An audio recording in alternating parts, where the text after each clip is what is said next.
चलो कास्टर को इनेबल करने दो, कास्टर को मैंने ऑफ किया And yeah, that would be, imagine if Mousesports were to give ops on that flat list. Can't picture it.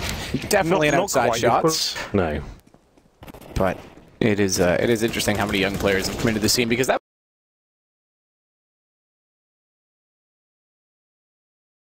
was actually in CSGO one of the concerns that I had when the game was first launched. Before sort of the boom, I guess the boom obviously brings in new interest, and younger players are encouraged to pursue the dream of playing at a professional level. Sure. But before the, whether it was the stickers or just the interest that was generated through Twitch, Valve bringing in the majors, whatever it was specifically, I had my concerns that, okay, all we get is recycle players from the previous games. What happens when they leave? Well, now we are getting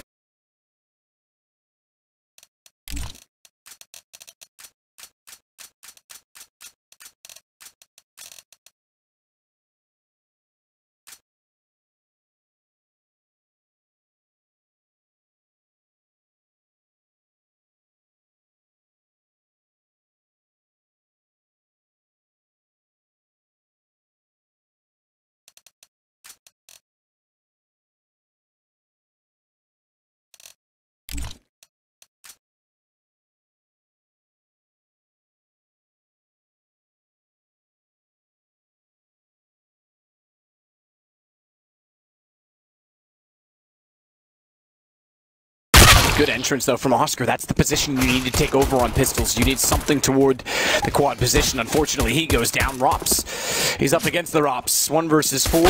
He's tagged already onto 68. Doesn't anticipate Rain to be on his right as he tries to rush over to B instead. No bomb plant coming through. Faze Clan go up 1-0. A little bit of an underwhelming pistol there, wasn't it? No plant coming in. I think that one smoke as well. Obviously going for the very fast approach. As I mentioned, most teams do favour towards the inside bomb site. Maybe they're kind of preempting that Faze can maybe stack 3 players in towards that area. They could get a fast plant and have an outside retake in their favour, but just didn't get going whatsoever. 2 frags for Nico and Carrigan as well. So much USP accuracy coming in bucket loads, but we'll come into round number 2 here.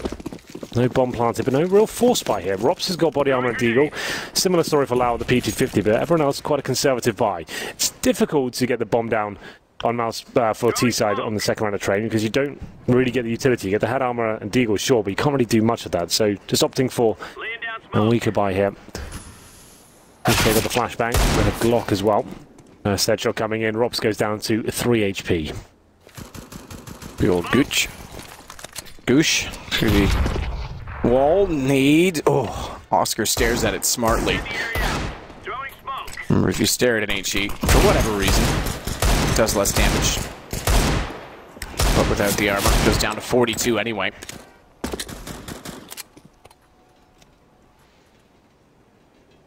Certainly limiting Mousesports' entry.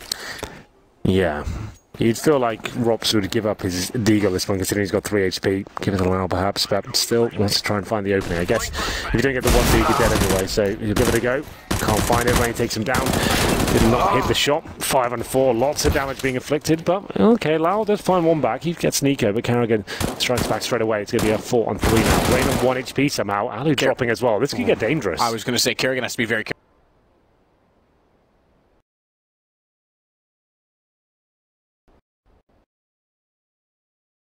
It's Chris J with bomb and Deagle heading toward B that becomes the factor. B is covered, but only by that of the single HP on Rain. It's Kiyoshima that has to be the money man. Oh, running in though, Rain. That's too easy, especially where he's so low on HP.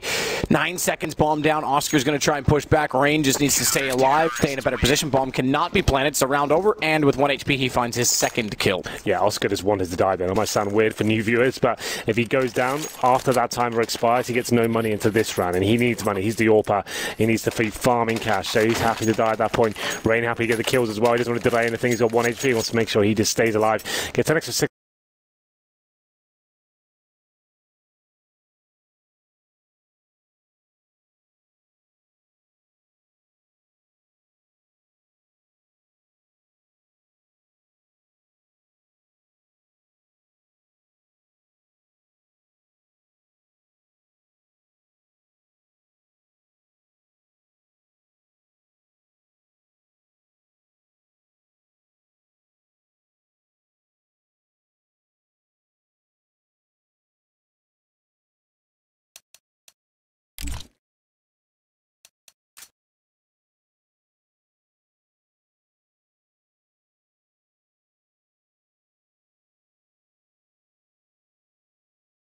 Keo that Dennis is entering. No reposition. Fine Lowell on entry. There's Jay. Manages 1 kill at the very least, but Nico quickly covers that off. So they lose 2. Well, reinvest ever so slightly, but guns to come up this time for Mousesports. No bomb plant on any of the 3 rounds, but due to the save, Chris J, he's able to bring out an AWP that goes straight over to Oscar. Yeah, to be fair, just 2 PT50s and a couple of Glocks as well. They actually kept Faze clan pretty modest. 2 kills wasn't too bad. Kiyoshima down to $600 as well, dying a few times. Alu purchases the AWP as well. That's what I said would be the interesting battle. And Alu's got a decent spawn as well. Could go towards Ivy and go potentially a little bit aggressive here. I doubt it on the first gunner, and we'll see what he decides to do. Round number 4 here, just looking towards main entrance. Looking for anyone to push that aforementioned all-off position.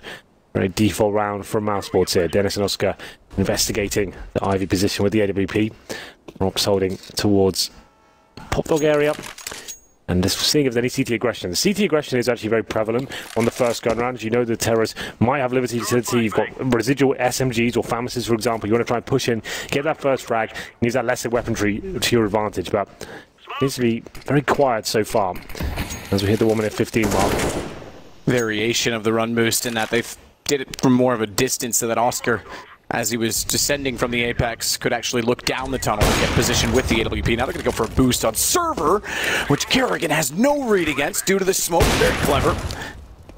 And Chris J's found Rain as well, so they've opened up some access to the site from both Ivy and A-Main. They're going to work in from Pop Dog as well. 3-pronged approach, but Alu doesn't care how many prongs there is. He's still going to fork them up as Lowell does respond at least with the trade immediately. Oscar takes down Nico right away. Keo's going to save this. Yeah, not really much he can do with this situation. Nice work there from Oscar. A couple of frags with the AWP. Here's Shima in towards CT spawn, hoping someone pushes into his crosshair and he can find that opening frag, but not going to be happening just yet. The bomb we planted, that suggests the round is over now. No kit, no nades to work with. He did have a decent position in towards CT steps. Might be able to find a kill or 2, but that gives him away. And now, operation just to try and stay alive the best he can. But it won't be fantastic. As I said, those couple of kills they got with the Glocks and the PG50s in previous rounds have kept Faze pretty modest here. Occasionally finds Dennis, and every kill they lose as well is actually pretty valuable for the Faze side. I stand corrected, by the way. I knew there was another one on the list. Kierby was the 3rd added teenage winner. It was JW and the White Death, as wrote me himself, Bialy won with Virtus Pro in Katowice. He was still a young bloke. I'm sorry, Bialy. I forgot about you. So we're saying 3 now. There was 3 teenage winners. Is that confirmed? Or that is definitely confirmed. I remember the tweet having 3 names in it. That's the 3 names. Well, there we go. Bialy, congratulations. Round number 5. Round number 5, Mousesports picking the first one off the back of the nice picks from Oscar. As I said, Faze will be limited to going to round number 5 here. 5-7 to Kiyoshima, Alu, Deagle as well. Nico's got the AWP, surprising enough. I think that'll be thrown over to Alu, but Nico's certainly a professional in his own right. He'll be heading towards Ivy this time. Flashbang comes in, takes the shot, gives the way, and he's got the AWP at least, and he'll have to reposition now. That's what most AWPers would do. And Chris J finding the first pick takes down Rain. That will suggest they can slow right down now. Don't have to do anything. Wait for the reaction from the CTs, especially when they've only got these pistols as well. See if anyone walks into their crosshair. We'll be investigating towards Ivy here. This might be an overcommitment, but Oscar, he doesn't care. Finds the first shot, Nico striking back. With authority. Close range. The primary AWP wins the battle. Oscar takes Nico down at Ivy. Chris onto Alu means that Rops can walk in with bomb. It's down to Kiyoshima again this time. No sense the save. It's just a 5-7 armor as well, but better to try and get an exit, pick up a gun, or at least do economic damage where available, where applicable. Chris is going to watch the inside of the smoke to make sure that there's no one pushing around it. Kiyoshima is going to try and cleverly wait for the smoke to dissolve and give him an angle. He may have actually just gone by when Chris wasn't able to see into the corner. No kit, no ninja. We won't give that an idea. No, especially not at this point as well. But another nice round there from Mousesports. Taking down the AWP, Sad Ali battling, making sure they get the refrags as well. Chris J with 2, Oscar with 2 once again. That AWP, he's having a great game so far. The rounds they're winning, he's finding the opening frags, and that's what you want from your AWP star as well. He has those games where he drops off significantly, but this doesn't seem to be the case so far. Looking quite confident with himself. There he is on the screen with Nico as well. Managed to take him down. This could be 3-2. It has to be Nico here for Faze, so what's the play? Kiyoshima saves his 5-7 on body armor, but his teammates can't really join him with that sort of investment. They're currently at the second save loss bonus, meaning they get $1,900 per player, which is pretty much all they've got to work with here. Here's Oscar taking down Nico. That's a very nice close-range shot. Risky, but confident, I have to say. Nothing purchased apart from the saved weapon. One flashbang for Kyo. Stacking towards outside. He'll be by himself towards inner. Can't imagine a world where Mousesports give this round away, considering they're up against the default USPs, but we'll see. Stranger things have happened. DKs and the AWP holding up on the default for now. Waiting for that first pick to come in, taking considerable damage, and Nico somehow out-duels Dennis. How did he get taken down at that range by the USP? Well, ask not why. But what does it affect? Molotov, oh, Lowell got it. I thought the Molotov actually hit immediately and killed. The kill. Yeah, I was like, what was that? But it's actually from Pop Dog that Lowell got the shot on top of the train. Brings it level. Still a good position for Alu. They didn't anticipate two to be up. Surprised Lowell actually didn't see it when he peeked out the first time. He must have just saw it at the backside of the further behind player. Never went far enough to see both. But Rain inside of the smoke wants to deny plant. That's all he's hoping to get. Lowell oversteps. Oh, he dinks him but can't get the final kill with the USP against armor. If he found that, picked up the gun, it may have been a better situation than trying to just deny the plant in a futile attempt to win the round. But it goes 3-3. Good response from Mousesports. Yeah, not too bad at all. That's actually going to be 3 rounds in a row. Looking very confident at this point as well. No AWP available for Faze still. That's a big problem for them. No kits from what I can see either. Alu can just about buy one, but he wants to keep his money a bit stronger. It costs $400 to bring one of those defuse kits out. So the final buy comes in. No head armor, not a huge deal against the AKs. No incendiaries, that's actually quite a bit of an issue. No defuse kits as well. I'm a little bit worried for Faze. I'd say you want to be bringing one of those rounds when you push towards lower ramp, investigate towards Ivy, trying to get the first frag in your favour. They won't be able to hold off a full default here. Maybe not even execution. This is looking much faster. Look at Oscar. Had a main entrance already. That a shot, but can't quite land it. Spray down from Rain. Gets 2, but Oscar is going to get the access to hell because they got 1 kill back by Dennis. That opens it up. Kerrigan could swing back around and catch him off, but Dennis stops the possibility, denies it with a few shots from the AK that scare and deter Kerrigan from doing so. He also picks up the bomb in the process. But watch the push right now at Ivy. Nico's already gone up to T-spawn. If that bomb even falls back, it's done for. Better kill there for that he finds Kerrigan because it gives them more room to work. Yeah, Nico, he's so good in this position. We've seen so many highlight clips of him at the M4 at the main entrance, trying to shut down, deny the plan here. 1 minute remaining. Oscar finding his teammates. Can Nico do anything with this? Unfortunately, his teammates go down. He's in a perfect position, but now he has to clutch from it. Sprays in. Oh, awkward. Took forever, an eternity. Nico's going to get a quick reload in. Thinks better of it. Goes back over to the nade. Tagged up, 31. Spots up exactly where Rops is playing from his Alu. Follows in, but Rops, he's got the first kill already. Blast bounces off E-Box and goes backwards, but it forces Alu to turn, and he picks the round. 4 in a row for Mousesports. That's already Rops to be delivering this game. Looking very confident once again. Up against some of the world's best there. Out-dueling Nico with the AK-47 as well, and knew what he had to do to win that round as he finishes it off towards the outside bomb side there. Nothing the CT could do. As we said, that was going to be a rough round for them generally. 5 M4s, no kits, limited with the utility. Rain did a very good job there to find 2 frags at the start. Nico flanked. This didn't seem crisp enough. Not the aim we're used to seeing from him. And Alu out-dueled there. The flashbang wasn't great from Robson. It almost worked in his favour. You can see Alu looked a bit discombobulated there. But 4-3 now. 4 in a row for Mousesports as they take the lead. 5-7s, P250s. And Nico once again trying to push towards Ivy. Won't be shut down just yet as he falls back. Another default round from Mousesports here. Nothing really invested by FaZe Clan. Now finds the first pick, takes down Rain. Now they can slow things right down. A nice early pick like that, that's as good as it gets. You just think, well done. We know they're on pistols. They haven't got much to work with there. Kerrigan, he says no apparently. I'm not sure why Lau's doing that. By himself, gives a rifle away for free. No need for it whatsoever. Push through to upper for the AK, and the AWP to lower on entry, which is to watch the connector. Kiyoshima surprises Rops. It could have gotten worse than that, but Chris was timely. So therefore, strike. Take back the player that would have easily swung out and taken the AWP as well in Kiyoshima. Kerrigan responds with 1, forces back the bomb. He'll go for the plant with Chris on high still. But bomb is not in the standard default, which means the Molotovs can't be bounced. Good win for Chris.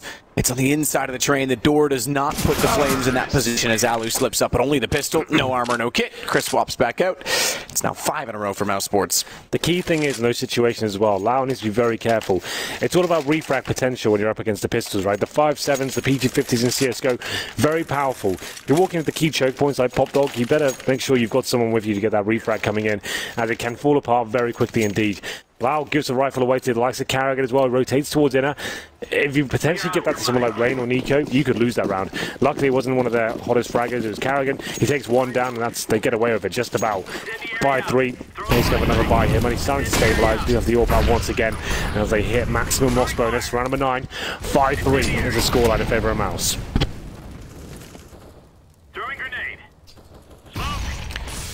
So Rops to the upper position this time on the AK. This is where he's so good. I said his confidence is so key here. Just watch this play. He'll walk in and find headshots all day long. Lowell's directly behind him as well, so there's a trade. That's an easy shot. Doesn't go for the tap. Spray instead. Nico gets him in return.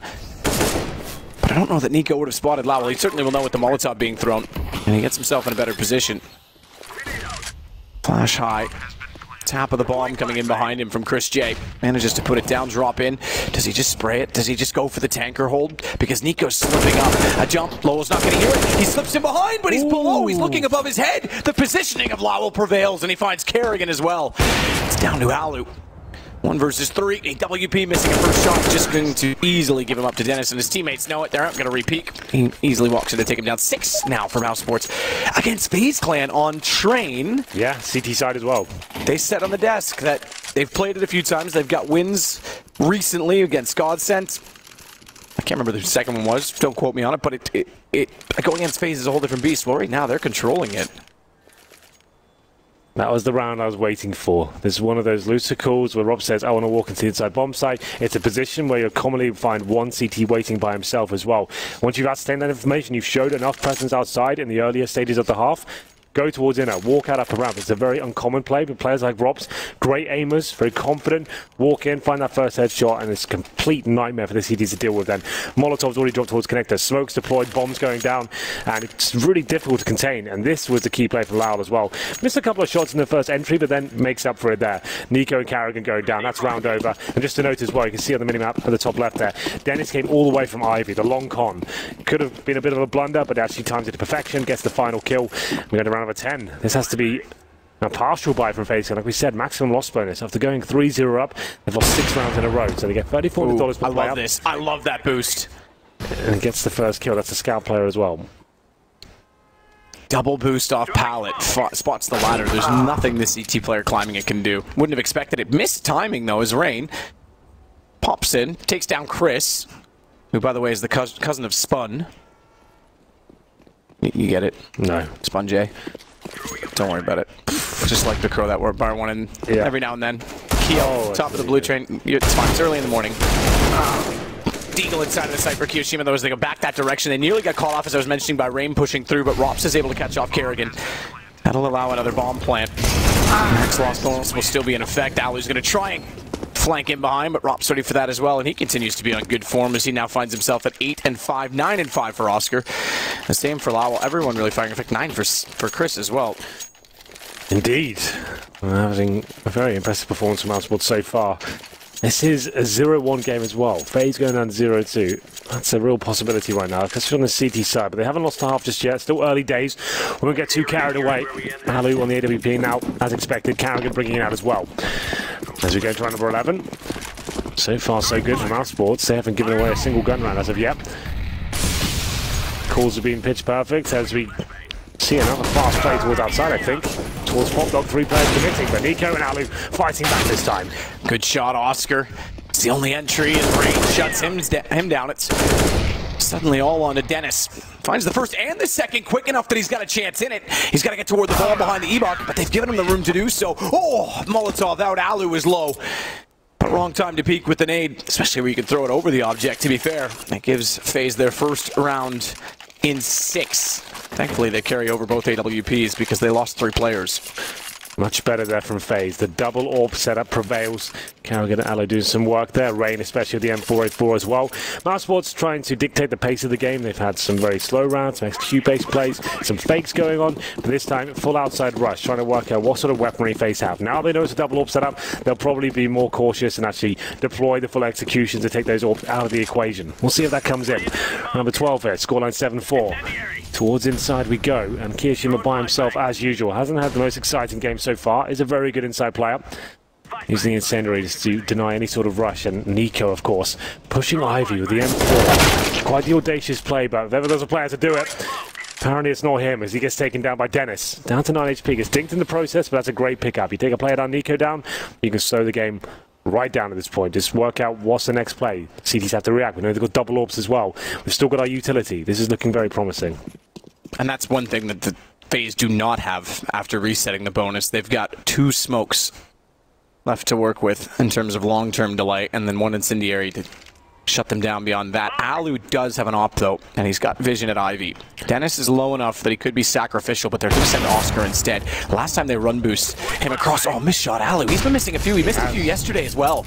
Those are costly, especially when you're already down a man and don't have the utility to play with. You need to shut them down immediately.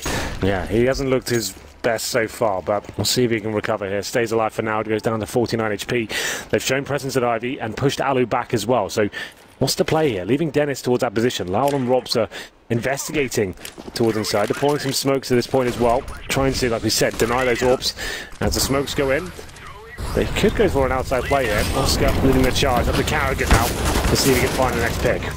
Chris J all over top of Kerrigan, but spotted out instead by Rain.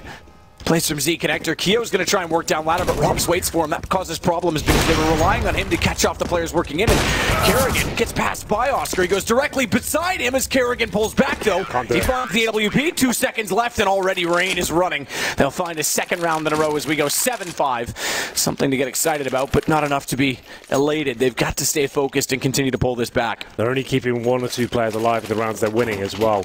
Mousesports have got money in bucket loads here, so they're absolutely fine. They can keep buying. They keep applying the pressure as well. They know that they're round to win. They managed to slightly give it away there. Kerrigan pushing through the smoke. He actually bumped into Oscar a few times. I thought Oscar was aware as well. He turns around, spams his Tech 9, speculatively, I guess. But we go into round number 13, and that AWP is not saved over. They're going to scout instead for Alu. He hasn't been hitting shots with the AWP. What chance he got with the scout at this point? 7-5 now. This would be a disaster if Faze lost this one. It'd be a double reset for sure. And in the closing sectors, that's a nightmare. Mousesports looking to win the half and potentially the game. This is the peak again that they've been doing, intentionally throwing Oscar, if you will, in a way that he drops to see what's on the other side with the AWP instead of baiting out his shot. Didn't spot Kerrigan, but still found the angle as Kerrigan was shoulder peeking it. It's been a back and forth affair, I think, at Ivy, but Mousesports seem to come out better for it most often. Yeah, I would say that's absolutely true. Recovering. I think they're throwing the scout away. I'm not sure where that's gone. I think Alu was just, okay, upgrading to an M4. That makes sense. And now towards Alu we go. 3 players there. 2 towards inside as well. This is the backtrack play as well. We like this tactic. Nico's fighting back somewhat, but it's smoked off. Probably won't get more than one. The CT spawn player has to step up here as Kiyoshima can't get anything going. Dennis has been hitting some decent shots so far. Oscar chimes in as well. That should be the round, but Rain's still there in the connector. Connector's about as perfect a position as you'd like right now because Oscar does that bomb towards CT. Smoked off though. He is smoked off, but he's still going close side to it rather than, okay, gets inside the train. I was going to say the far side. And he'll make it up for the plant. Rain now knows it. No kit. Great awareness as well, by the way, on Oscar to turn back and catch Nico, who'd already sprayed down one player, Dennis, I believe it was, through the smoke. Actually, I take that back, I think it was Chris J, and then pushed it. Had they not done that, had Keo even slowed them slightly more, he might have been able to get a double to make up for Keo's miss, but they read it. Rain runs, grabs an AK on the way out, swaps over from an M4, and he'll just do his best to save, head toward T-spawn. Lowell's not going to beat him there, though, so he's going to have to go dumpster. Oh, might get dumpstered here. Yeah, unfortunately, he gets taken down. Lau finds him, and that's one of my favorite strategies on train on the T side. We don't really see it enough, I think. I think it's so fantastic to work with. Faze will call a timeout, but that just to break that down a little bit, the fact is you go for that first pick, which they get amazingly well. They know the money's low as well. Smoking towards the right-hand side of Ivy instead of the left. Instead of focusing towards that outside area, they're going towards CT spawn, the backtracks we call it, and they've got two players running towards the lower ramp as well, applying pressure, knowing Kiyoshima is going to be there by himself, and how can he defend that? He rotates his CT spawn, he goes to that battle, but Dennis blows his head off, and that's the round done for. Rain did what he could, but stuck in the connector, smoked out, 3 versus 1. And now Faze, I said they had the double eco there, so they're going to have a chance, but they're going all in. That's the other option as well. You would either just take a full eco here and try and buy for the next round, or you try and do what you can with these pistols. They've taken the timeout, 5.7s, P250, CZs, a little bit of utility, mainly HEs. I would speculate right now, Matt, they throw 4 HE grenades at the main entrance right now. They're going to dump those and try and get a pick. I would say that's almost guaranteed. We'll have a look. Follow those HE grenades. Fire in the hole. Throwing grenade. There they go, 3 of them in towards main entrance. Oh, nice shots, cameraman. I like that. No damage inflicted though, unfortunately. Better than the 4th of July fireworks, some might say. Yeah, quite possibly. Do you have any fireworks in Canada Day? Yeah, we do, usually. I wasn't there. I know.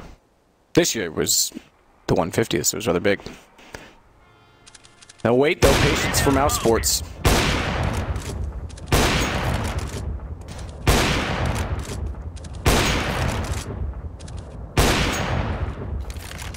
Oscar just hoping someone's inside of him. In. He's put about a body width between each shot, so no matter where they were standing, he might catch one off. They are slowly going in that direction. As you said, all in from Faze.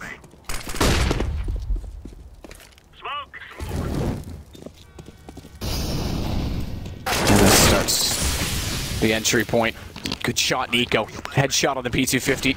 No one to trade it. Gunning's down. It's tempting. Chris is going to try and hold it. They push in. Both walk in and somehow get away with it. On top of that, Rain's found a kill on Lowell, so we're not out of the woods just yet as Oscar's suddenly in a 1 versus 3 AWP. The all-in play might work. He will put them back with a Molotov. 2 players from Pop Dog, but Rain goes directly through it. Rain versus the Flames. Doesn't quite douse them, but still gets the kill. Yeah, good round there from Faze. And once again, Mousesports losing kills with those pistols without refrag potential. See LMBT doesn't look too happy about that situation. Almost a face palm that. But he knew they had nothing. They had no money to work with. Where was the defaults? He was so good at them before. Overextending that. It's a really poor call, I have to say, from Mousesports generally, but nice work from Faze. That actually limited Mousesports somewhat going to the final round of the first half here. It's 8-6 current scoreline. A victory for Mousesports on the tee half so far, but getting 9 would be amazing. Orb comes out, but only a Tech 9 for Dennis. Similar story for Rox on the SMG. A full buy for Faze. They've recovered. That can be an absolute disaster, but the gamble pays off with that investment. The 5.7s and PT50s. Now it's up to Kiyoshima. Pushing up a ramp here. Can hear footsteps on the other side. Decides to fall back. Let's see. Not the greatest of half of the Faze. Remember, they won the pistol as well, man. They got the 3-0, and they've only got 6 rounds so far on the CT side.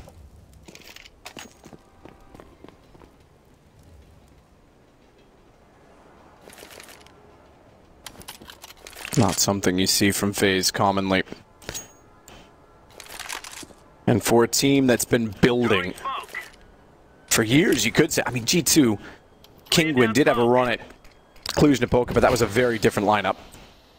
And this team's been building. Kerrigan's got his puzzle basically pieced together.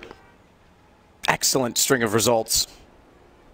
Failure at this event of all, after how well things have gone early on, is unacceptable.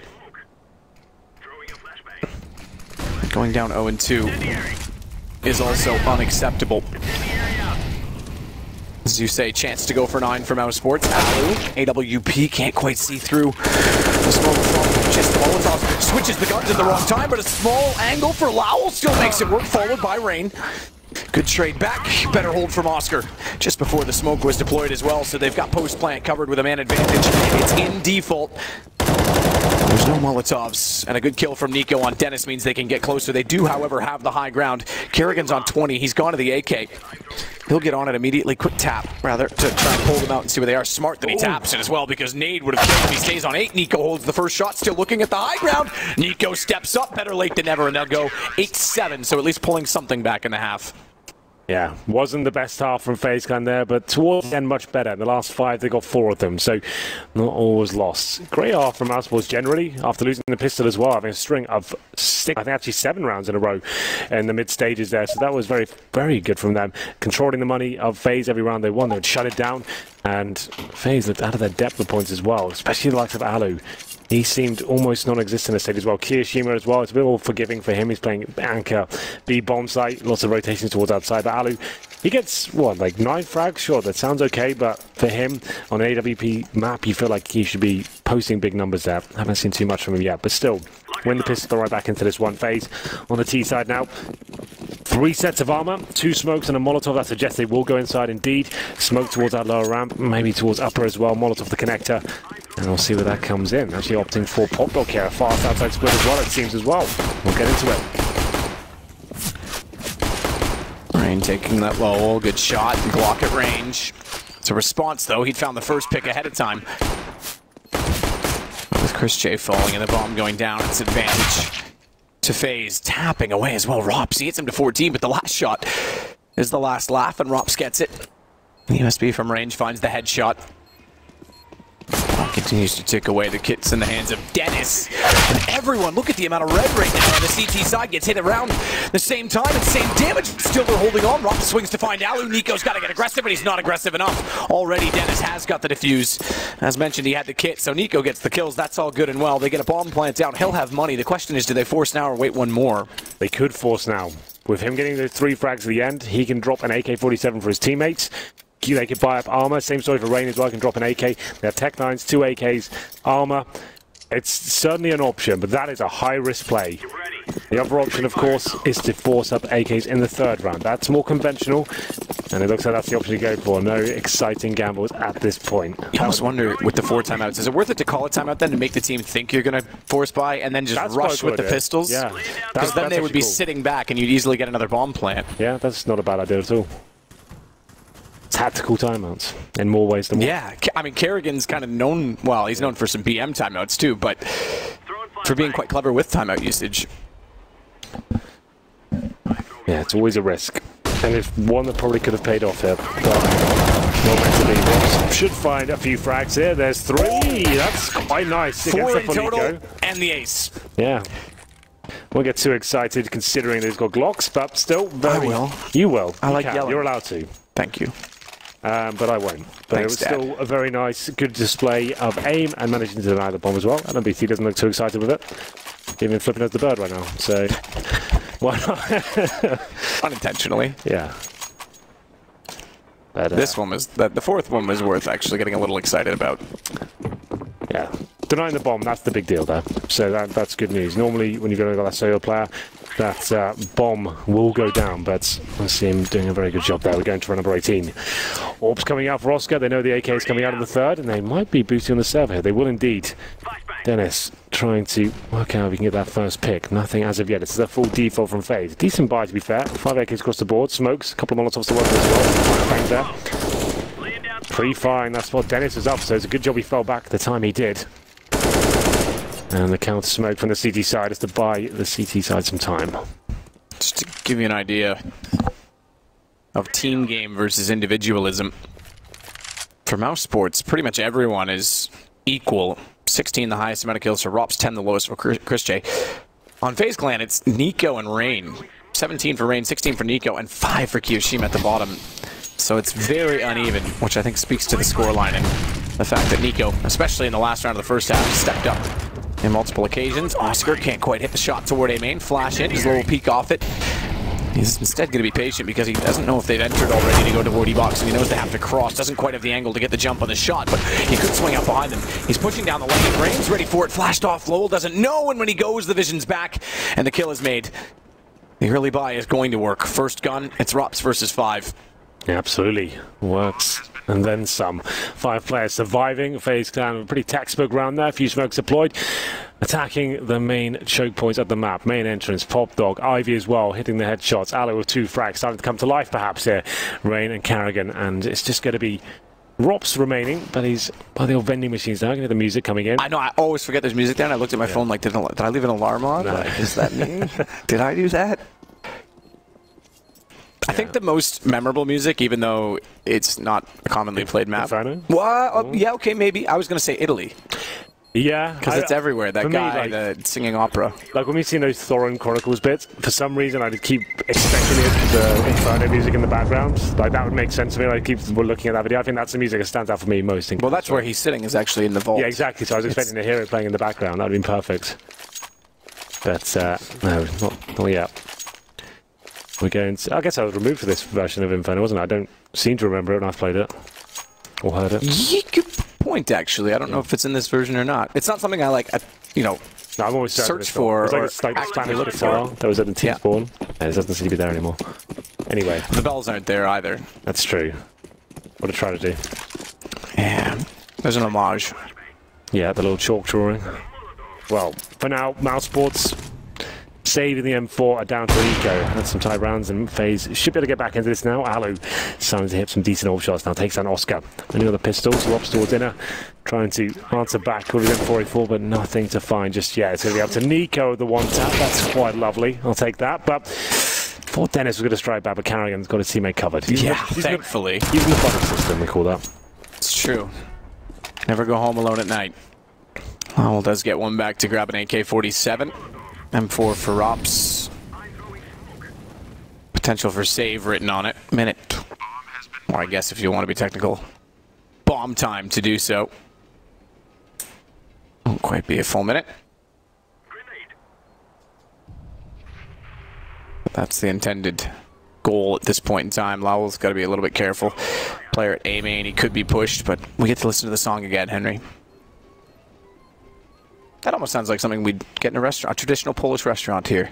Yeah, I agree. Well, Mousesports do manage to recover an AK-47. That's in the hands of Lau for now. Same story for Robs as well, but he didn't find that weapon. He saved it in the previous. It will be Faze closing the gap here. 10-9 will be the overall. Second save loss bonus with a saved weaponry as well. We should get a decent buy from Mousesports. I don't think they can afford an AWP. Or they can just about. Chris J could either use one or drop one. Of course, was the primary AWP for so long on this team, but Oscar coming in, being the superstar he is, has taken over that main AWPing role. Chris J does purchase it. And he goes with armor as well. So does he give it to Oscar? I'm not sure just yet. Certainly capable of delivering a performance on this map. That's a nice shot from Alu. Like we said, had a few misses on this map. They're starting to wake up now. Nice little flick down. Christie will be keeping the AWP, so we'll see where he can go with this one. Had a decent spawn as well. Doesn't commit towards Ivy. Just at the bomb train. Nothing too flashy. Looking towards main entrance, it seems.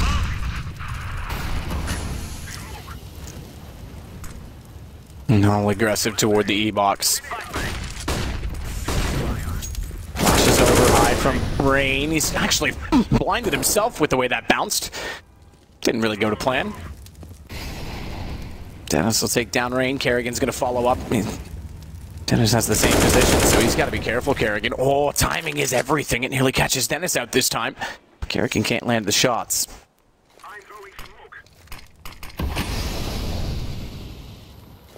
Dennis is going to get closer as well with the smoke. He knows what Kerrigan's up to. He knows where he's playing. Death from above. 1979, if you want to be accurate on that one. I knew you were going to say that. Canadian band, I have to say it. Yeah. Oh, 5-on-3 now. Nico. He has to be the danger man to step up here, but as Ali to strike first, Nico does go down. That's going to be the round concluded. Only one player survived. Kiyoshiba. A game so far. Bomb down, 42nd. The position given away. Lau delivers the final headshot then after losing it a couple in a row. Having to eco. Mousesports are fighting back there. Doing a very good job picking up the secondary AWP as well for Oscar, of course. And just finding the frags. I have to say, Dennis has been impressing me. Like, he's a player that's had his criticism in the past, but this game has been pretty solid. Everyone's stepping up on Mousesports here and delivering impressive performance.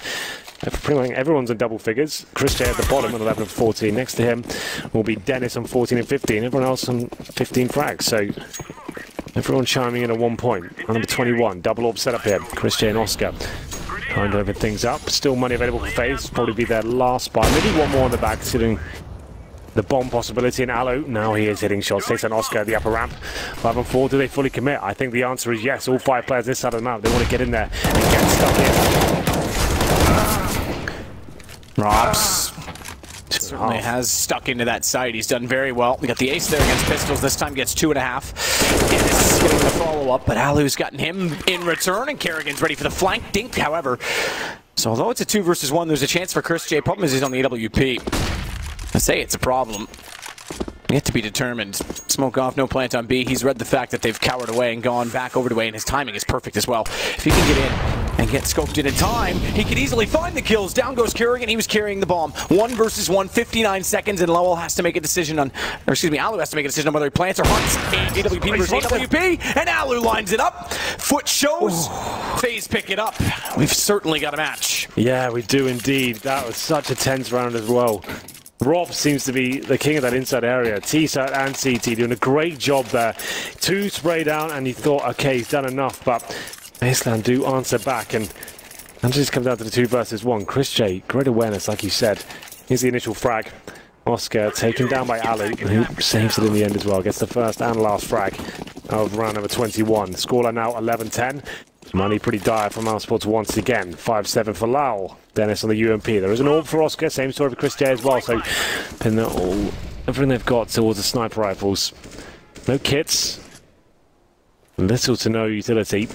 1 smoke and an incendiary. That's it.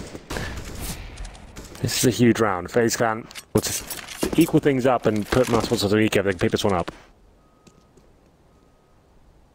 Throwing flashbang. Will push Alu back. They're going to pursue. He can't hit, and no one on his heels to trade immediately. Nico can't save his friend.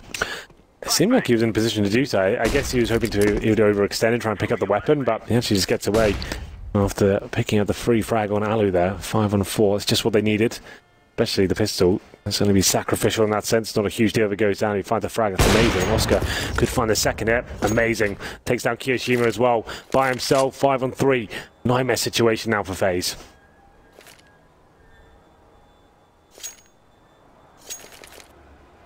Rain. Back around toward Pop Dog. Molotov down to clear. Thinks better of it and decides to take a brawl straight up. No one down there. Little does he know. But he'll have heard the drop outside. Lowell from E-Box as Rain approaches closer and closer. Wide angle. Chris J hits Nico. Follow up for Rain. Now the peek from Lowell. He can't quite get the shot. He's shoulder baiting it back and forth though, and they bait Rain into a pretty well established crossfire. Mouse pick up a 2-point lead, or rather regain a 2-point lead. Very good work from the CTs there. Up against it. Went for the double orb setup. Forced around that with SMGs, pistols as well. Key frag towards main entrance. Finding Alu, who's been a thorn in their side in the second half. He's looked much better, I have to say. Opening picks are plenty. And once he was taken down, it funneled everyone towards inside. And you know what? That's what Oscar's waiting with that secondary AWP. Hits the shot. And a 5 on 3 comes in. Funnels them once again towards outer. And at that point, nothing really they could do. FaZe are out of it. And it has to be a full eco here. Looking very likely to be 13-10 in favour of Mousesports. Plenty of money to work with here as well. They win this round, so this is looking very good for them. FaZe Clan 0-2 in the major. Sure, talk about all the success you won at the previous events, but this is the one everyone cares about. This is what everyone aspires to win. This tournament can be such a tricky situation to get out of so early on.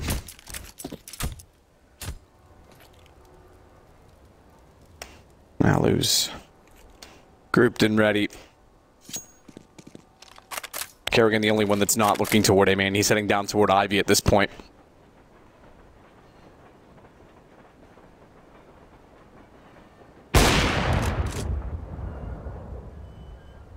Decent shot, Chris, but no land. Certainly sends loud warning to Kerrigan that I probably with the pistol shouldn't go toward Ivy. Laying down smoke. Throwing fire. Wouldn't be surprised if Oscar just fires in and wall bangs them at this point. They've been so long. Instead, it's going to be the can of flames. That'll slow them down further. Yep. Deploying flashbang. And all roads at this point lead to A. Good setup as well. Dennis on top of the train should be able to cut them off, and Lowell can pop out and do exactly that. Only manages to, but Dennis follows up, as does Oscar. No chance to get a bomb plant from FaZe. No chance at all. There it is, 13-10. We do have money to buy for FaZe Clan here. That was a full eco, as you can see. Their attempts to go outside thwarted there by the Flames, and 30 seconds remaining. It's grouping up. Given the easy spray down, as we did say as well, Mousesports with reasonable cash. Not amazing amounts. Faze can win this round. They're right back into this game, but you can see Carrigan sort of Tech 9, alley down to the Galil as well. I assume Carrigan dropped an AK-47, considering he spent $4,700. Wants to give a star, a weapon, potentially Rain or Nico, make sure they're fully equipped. He's happy to take the Tech 9. Normally a player that's faking towards Ivy to show him presence. Doesn't look like the fastest round, but Kiyoshima going for the inside presence at the very start. He's got teammates with him as well. Flash is coming in towards the lower ramp. This could be the inside execution here. All the smokes towards connector, lower ramp, upper as well. Try and focus on the player Rops, who has been very good in this area, I have to say. We'll see now with the AK-47, can he do even more damage? He's playing a little more of a passive angle this time. He's not quite hugging the inside of the plant position, or default plant position at that. Flames down. He'll be pushed out by an equal Molotov thrown his direction, but he gets up on top of the train. He's done damage to those entering, but he's overlooked the position because they marched through the Flames.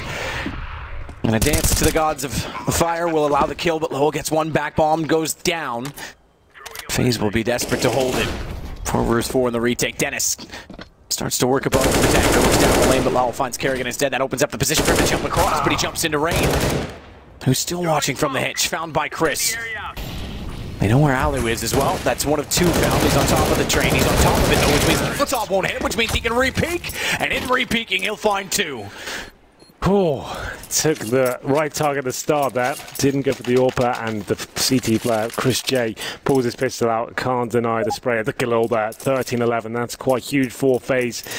It could have been game over if they lose that round. Certainly wasn't the cleanest of rounds, but taking down Rops to push down, everything was correct in that sense. A little bit dicey towards the end there in the 2-on-2 situation, but they pull through. Did say the money from Mousesports wasn't in an amazing position, but they will force into this. I've seen the AWPs come out. Amethyst as well.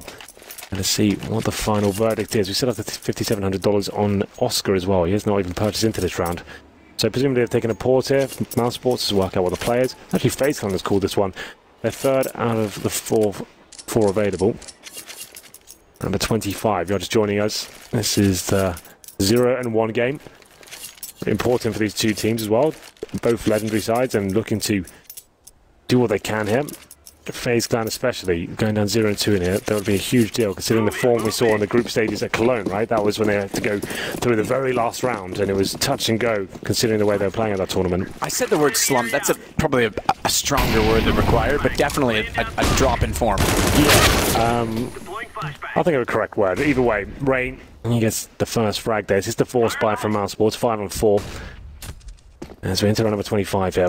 No kits available for Mousesports, just a note as well, and limited. It's up to Chris J now, the AWP, to try and get them back in this round.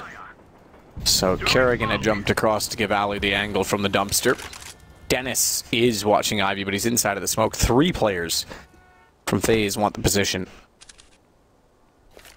Keo goes aim in there for, and Rain already down the ladder at Pop Dog is going to try and work in. Make the split a possibility.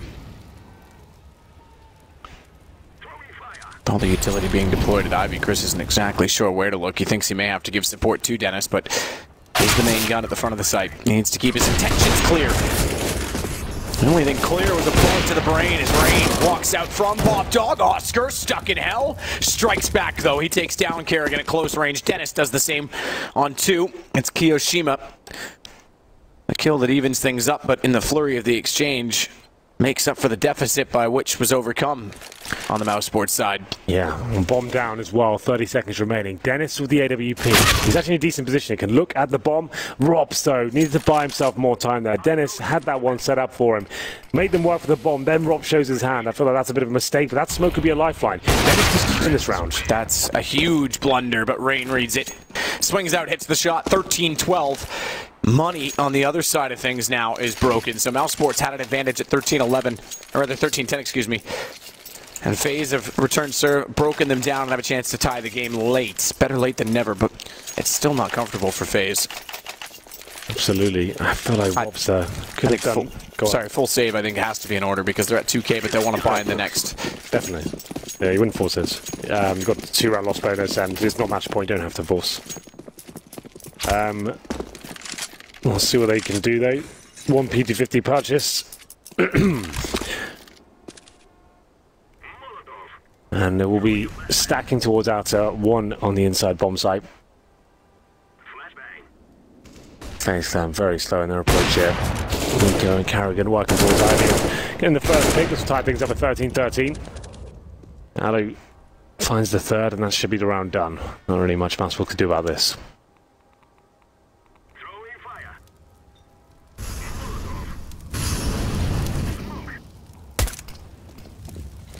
Rops spots an entrance toward E-Box. Nades go down the ladder as well. Lowell gets damaged tremendously by that. AK picked up, one down. Chance to do some economic damage at the very least, but they're going to swarm him and win the round either way. And they do it without losing anyone further. So now we have our 13-13 scoreline. Guns carried over. Money built for Faze side. And the full save, as you said, only with 2 rounds. Now the third puts them around the 4K mark on the CT side, which isn't enough for an AWP. No one's got the money for it. Actually, Dennis could, to be fair, but it'd be glass cannon. And I think I'd rather have utility this late in the game to slow Faze. 4K on average per player. They do have 4,900 on Dennis. Could afford to take another eco here. Look at the bigger picture. Get the full buy, the double orbs is working very well for them. That does put Faze kind of touching distance of the victory. It'll be 14-13. Looks like they'll be going all in. Dennis makes the first move. M4's coming out. Oscar down to a UMP here. Keeps money about the 2K mark. So the AWPers at least, hoping they can pull through with this round with just limited buy. So Chris J saves his money about 3K as well, buys a 5-7 armor. They lose this round, they know they can bring the AWPs out into the next. That'll be the final chance for them. But here we go. 2 M4s, make it 3, and a UMP. They do anything special here? Well, not as of yet, as Nico finds the first kill. Very fast approach here from Faze. Looking to find the second frag. Goes Lowell, and Kiyoshima gets inside towards Sandwich. Smokes toward Ivy as well for Chris and Dennis to contend with. And Chris only on the 5-7. Has 1 of 2 kits. This should be a save. If they want to play the long game and pull themselves back into it, they concede the lead by 1 point to Faze in doing so. But they'll give themselves a much better chance in the next round. Their only chance, to be honest, in the next round. And they'll spread out as well. That way, if they are found, there's no chance of all of them losing weapons.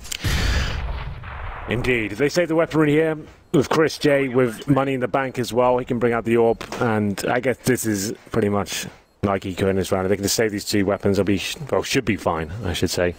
The Faze can take the lead now.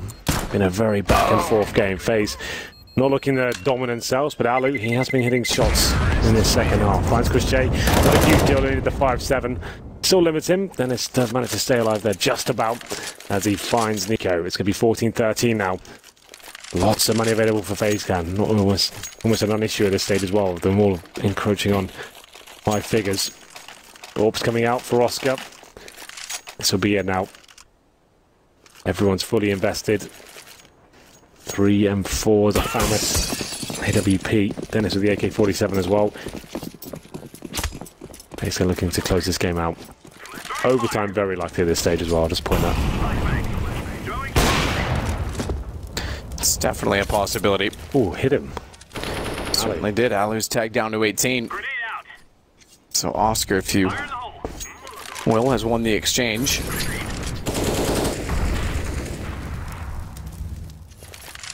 Keo and Nico going to work together at top ladder. All is down below. Flashed, popped in case they dropped. Hoping to time it right. They haven't. Palm still down as well toward the stairs at T-spawn. So Faze will have to go back and gather that, but for now it's information. It's all about information. Keo's tagged on 59, by the way, as well as Alu, so they've lost the early damage. Keo's left Nico to his own devices to guard what, to be fair, is quite easy to guard, the top of the ladder. Rain will throw a Molotov out. Bounce it straight down on the inside of Pop Dog. Spreads quite well, actually, because Lowell is actually being tagged by it. It's forced all the way in. It's very well thrown from Rain, and that's perfect because Rain's flames hits, and if they don't, they spray into the corner, the only place Lowell could have gone. Yeah, that's really cool. I like that a lot. 5 and 4 now. Still low HP. This could fall apart for Faze, but they'll be finishing off towards the second. Carrigan. He's towards Ivy, trying to do what he can, but Rain hitting shots once again. It's up to Oscar now. The AWP rotates in. Needs to find something here. I think Alex followed him and hits him as well. Nearly gets the kill all the way through. Oscar, AWP still in play as Dennis took down Alu. Bomb planted. At point for Faze if they can hold the post plant positions. Chris J is going to make that harder. And he's going to rotate all the way back through CT at this point, or is he considering the save? I think he is. He must be. That's an interesting call with Oscar so close and so much on the line. Chris has called for it. Oscar's going to miss another shot. I was going to say, if he got another kill, giving them a real chance. He's got to run. He's got to book it. With the AWP, they're going to be chasing him down. That's a weird call from Chris. I have to say that's very early. It is very early. With Oscar in that position, you're absolutely right. If he just gets one kill, at least he's being CT spawn, ready to strike if required. Rain with 3 kills there. I thought we had a few more twists and turns around that. That's going to be a match point now for Faze. Oh, they got him. He was in the open. Took the AWP down as well. That's a disaster. They still have 6k for Dennis. He'll probably drop the AWP over. Still not looking too good now. 1 round away. Faze will be 1-1. Mousesports will be 0-2. Pressure is on. 2 to take us to overtime here. Now, of course, for the AWP, final buy comes in. UMP for Robs, Famas for Lau, AK-47 for Chris J there. Love that play from Faze, just getting towards inside after getting the first pick there. Lovely play with the Molotovs towards Pop Dog. And it's another fast outside execution there. It's going to be just carrying by himself for now. He loves to be baiting these plays out. His teammates ready towards outside. If he gets 1 kill, that's the cue, even if he goes down as well. He hasn't been that convincing on these plays. Ivy last round as well, went down straight away. Trying to pull rotation short, but very rarely finds kills. Oscar and Rops stand tall for Mousesports, leaves it down to just Nico. Finally, they firmly control around. Remember, they were back and forth at the start of the half. We went 3-3 to start it off, and then 2 rounds for Mouse. Looks like they had the momentum because that's when they broke Faze. But this run of 5 has made things awkward. Important, therefore, they keep all 5 alive. Well, or 4. Yep. Keep 4 alive. Keep all 4 alive. Well, we'll see if Nico finds anything in this round. I don't think he will. It's almost redundant, even limiting that much. They're going to keep 4 players alive regardless. But there it is. We're going to round number 30. That was the outside fake there. Not so much a fake, just Carrigan, as we said, on T-side train, and most maps in fact as well.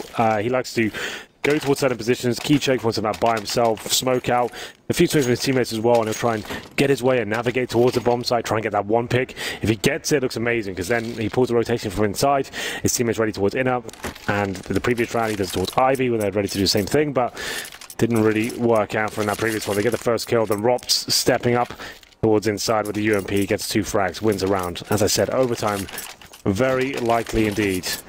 The coaches now are able to chime in. Nothing really being said by LMBT though, from what I can see. Very quiet there. Maybe they've already got the game plan in mind. They're on the CT side, so double orb setup coming out once again. Chris J and Oscar with those weapons, of course. Alu, same story. Kiyoshima, 8 kills, 18 deaths. He has had a very quiet game. I thought it was because it was CT side, but T side hasn't really delivered too much either. Yeah, he's definitely not on form right now. 8 kills total. And 3 kills since we last mentioned it. 30 kills, meanwhile, for Rain. That's not bad. Yeah, player of the game. Still doesn't exactly make up for one player not hitting shots. Kyo being said player, this time you could argue he is the problem. And he's going to go back out to Oscar. He slow-peaked this last time. Yeah, surely learned his lesson. Oscar's playing an even tighter angle this time. It's normally the wide peak to look toward the tanker, where originally that's where operas were playing to catch them off. So maybe Kyo was expecting that, hence why he went for the very slow peak. But you might be right in learning his lesson, because he's not going to go for it at all. He's going to wait for his team to be ready. Thinking about it. Oscar hits this shot. And with Rops in the sight, smoke's coming out. Overtime is a possibility. Smoke does come out. Oscar knows that his chances of finding anyone in that position are gone. Molotov, so they can't push through the smoke and take down Rops. They won't commit yet. Alu and Nico are at the bottom of the ramp, but I think they're going to be a distraction because Pop Dog and Bomb have something in common in that they're both in the same spot on the map. Lowell, Rops, they win their duels, but Rain's sneaking in. He's been found. It's going to be overtime because Lowell's got Kiyoshima as well. 15-15. We aren't done yet. Certainly not. Decent hold there from Mousesports. We question Chris J's decision to be saving weaponry at the key point of the game as well at 14-13. It works out for him though. They managed to hold strong and push it to overtime. Everything's reset. Standard rules here. 10k MR3. First to 19 at the top of your scoreboard. 18-18, we do it all over again. Sides do not swap. Into the first round momentarily. Headsets come off for now, so probably a bathroom break at this stage. That's Mousesports managing to hold on. Very impressive in the first half, actually winning the T-half to open things up, and we thought it could slip away from them, but here we are. Faze have the smallest splatters on the planet. Yeah, they're commonly in the bathroom, aren't they? They were doing so at the start of this game as well. I don't remember which players. I know there was 3 or 4 of them. I think Dennis is gone to do the same.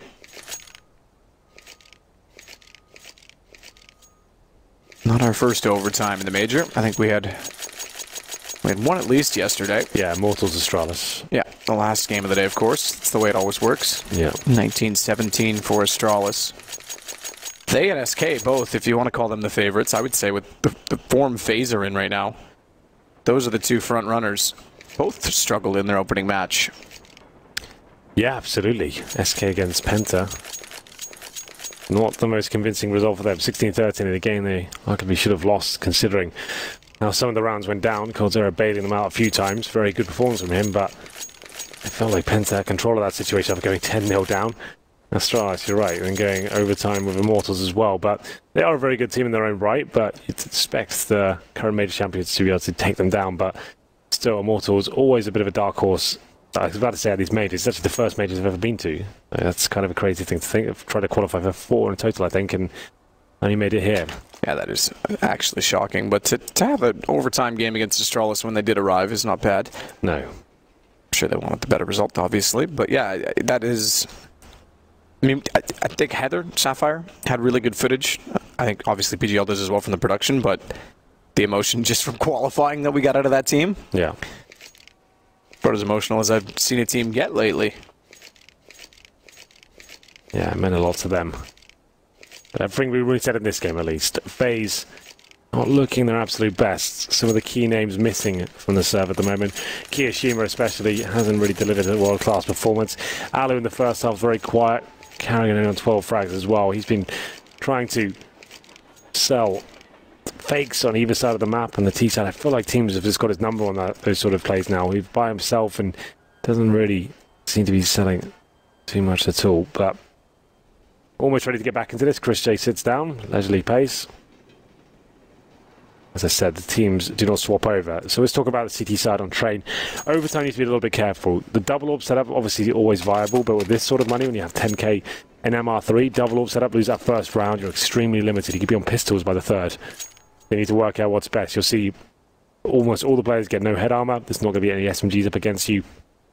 So you're trying to save money. Probably only 1 or 2 kits, because like we discussed before, defuse kits in this game have gone up in price compared to previous iterations of CS. $400 a piece these days. Buys starting to come in. Not everyone's even sat down. We are getting some buys there. Just to go back to your point about Immortals making it, Brazil, therefore, is the 2nd highest represented country at this event, with 10 players. Denmark at 11? Denmark at 11, exactly. Yeah. And just behind that, Russia with 9. That's right, yeah. Well, there you go. Vega and Navi, of course. Vega, Navi, Gambit. And Gambit, yeah. You're right. Well, it looks like we're good to go. I can hear the unpause coming in as we enter the first round of overtime. I said it was likely we found ourselves here. Alu, 22 frags, looking to increase that number.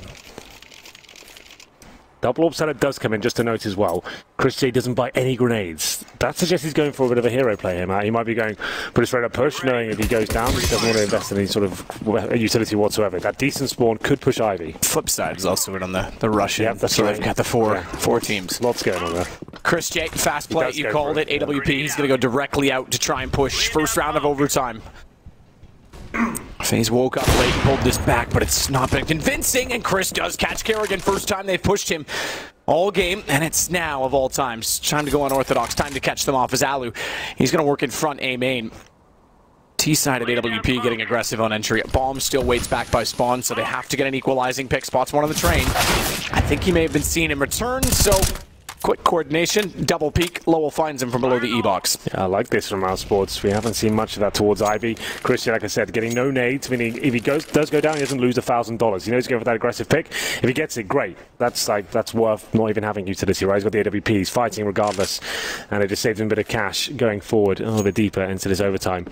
5-on-3 now. Nico's still alive though. Always going to be a dangerous factor for Faze. Kirishima, maybe not so much. The way he's playing right now, already just be happy to get one kill. We'll see what happens. 5-on-3.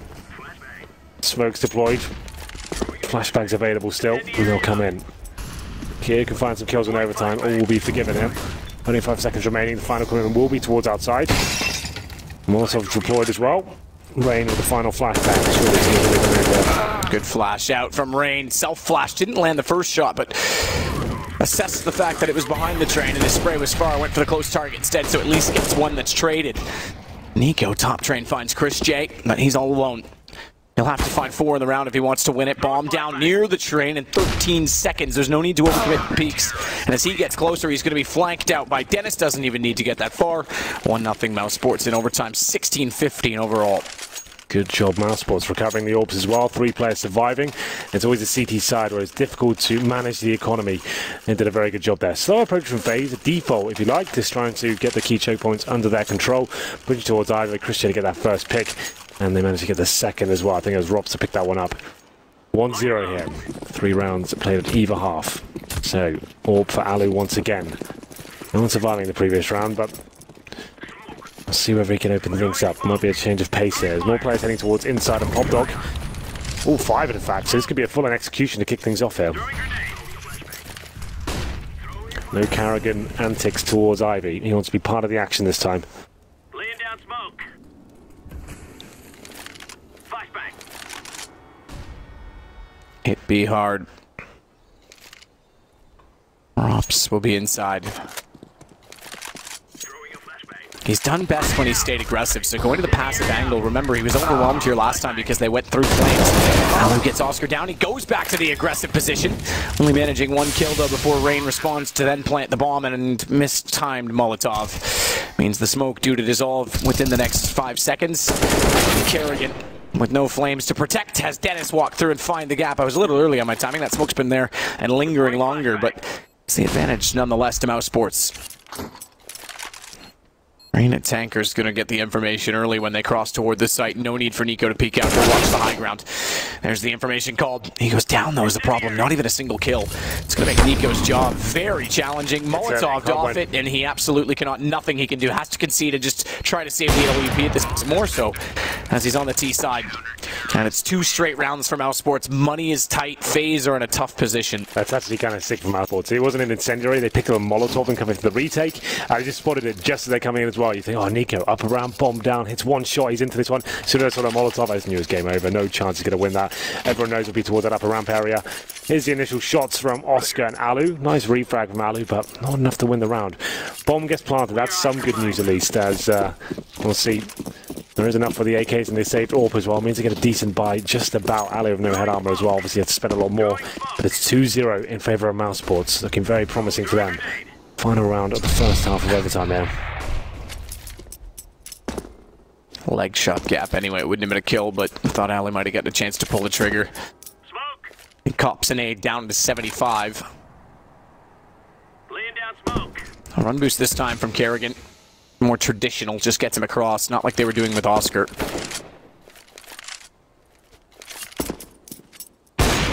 Ali making jump noises, has Chris getting closer. The double up opens again. Chris fires beside his teammate. Rain's in the corner. Molotov won't extend, but they watch it. Good shot, Rain. It's going to open him back up and allow him some... Well, he's down and out. It would have been a 5 versus 3. It goes still the way of Mousesports on the next kill as Dennis makes up for it. They have the site control. Bomb still back toward T-spawn. And no entrance from Kerrigan, who gets more aggressive at Ivy, but Oscar's going to play passively and hold the angle as he does get in position. And Oscar on the AWP gets baited out by the shoulder. Kerrigan now knows he's there. Flames instead. Imagine Oscar goes backtracks to hold, and they'll get more aggressive on top trains inside so they can watch when he enters from Ivy, but still have eyes on Nico, who gets forced by the incendiary. It's 30 seconds to work with, and only 2 left alive. Keo will at least catch off Chris J. A-Site still the target as Bomb works in from A-Main. Kerrigan's the one to hold it, but Oscar is going to make Kerrigan the last alive, and Dennis finds him climbing up a ladder slowly. Great work by Mousesports in his first half of overtime. 3-0 there. Decent rounds as well. Faze Clan, they seem to have dropped off in that T-set. Where are the executions? Where was the assertive, faster player? Just defaulting, getting picked off one by one. Really lackluster first half for them there. Not done quite yet, of course. They can still get the 3-0. No reason why they can't give Mousesports the same treatment there. But Mousesports, great stuff to kick things off as well. Our first gun round, mixing things up. Chris J towards Ivy. He actually had a tremendous amount of shots in overtime there. Pushing in, and it's setting the tone for the half. 3-0. One round will do it for Mousesports. As you'll see at the top. 18-15. It's first to 19 in this rule set. 18-18, we do it all over again. Let's get into the second half, though. We'll have a look at the buy for the CT side. Not going for the double orb, sort of like Mousesports did.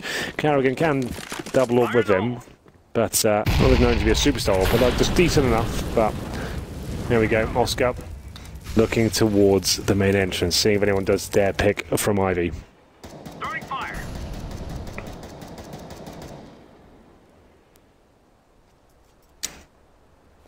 Distant echoes of a tapping M4. It's a double stack again, Matt, which you are enjoying. I do. This boost was brilliant last time because you'd never expect it climbing the ladder, and even if you climb the ladder, there's nothing you can do when you see it. And it means that he can get on that pallet. His teammate can cover him as well. When CT's pushing in, he can just concentrate on his role of getting those picks towards the Ivy position. That's quite cool. No one goes up this time to fall victim.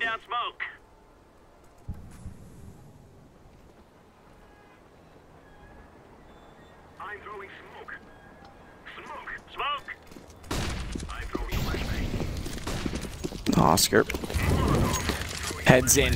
Chris Molotov sandwich as Nico sits above the ladder.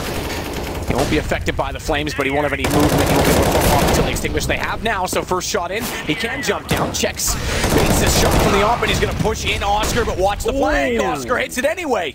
As Kerrigan actually moved into position to make sure no one could slip through sandwich, Chris goes the other way instead. It's Kiyoshima down. It's Alu and Kerrigan to try and save Faze Clan. They might get swept 4-0 in overtime. They do pull one back. Ali with a quick shot, but he's stuck on a ladder. They know where he is. In the open, he finds one, but he's down to 56. It's an AWP from Oscar that won't hit a shot. It's the AK that looms large and makes the play. Rups to get the kill. 19-15, and Faze Clan are 0-2 at the major. Losing to Big yesterday, and now Mousesports as well. Faze not looking amazing form right now. That's another lackluster performance. I mean, there's some of the key names not turning up at all, and I feel like the overtime performance as well.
to rebuild myself, to come alive.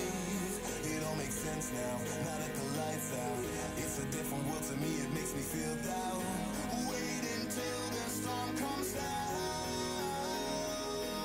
until sleep comes and makes it alright. Waiting for the morning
that the brothers on the rise now.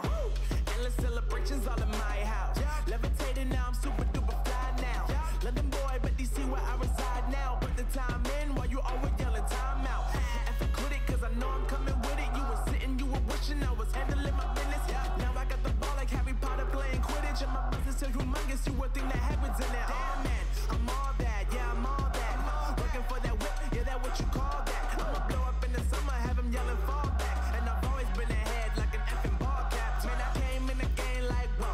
Got a couple chains on me cause I like gold. They told me I'm the best and I told them I know.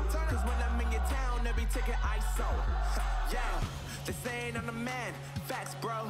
Lot of haters, tell me where they at though. I'm the new pop, all I do is rap though. Want me on your song, throw a couple stacks, yo. Woo! Everybody wanna do the same thing. That's why we ain't on the same page. Do my own thing, and I maintain.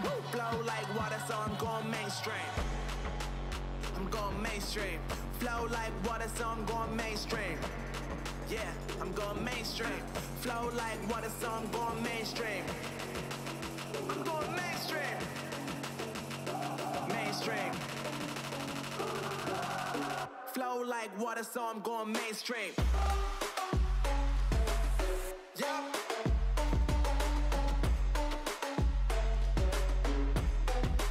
I'm going mainstream. Damn. Flow like water, so I'm going mainstream.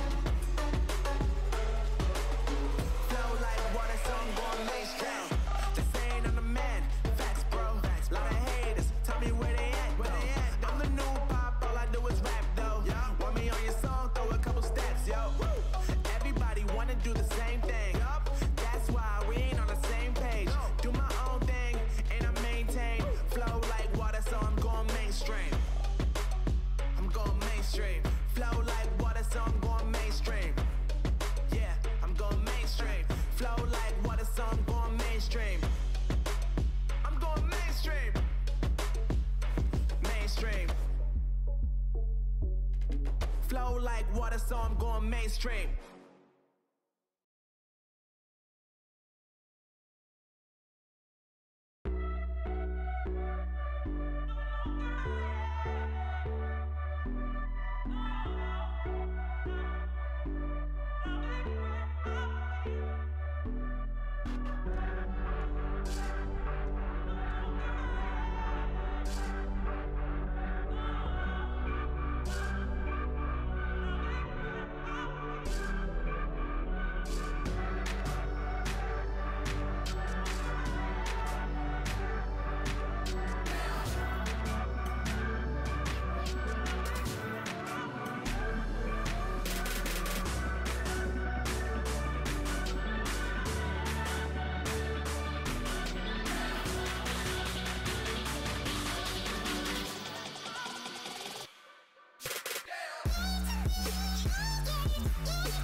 plenty of banter, I'm sure.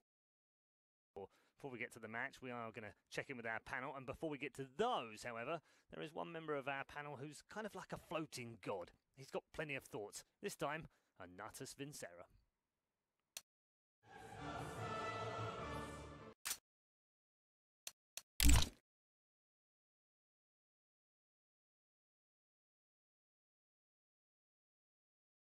A team which on paper looks like a super team of the CIS region. It looks like if you wanted to pick out the most skilled players you could in that region, you'd take these 5 players. And that's why Na'Vi constructed this lineup. Problem is,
can't keep my heart straight.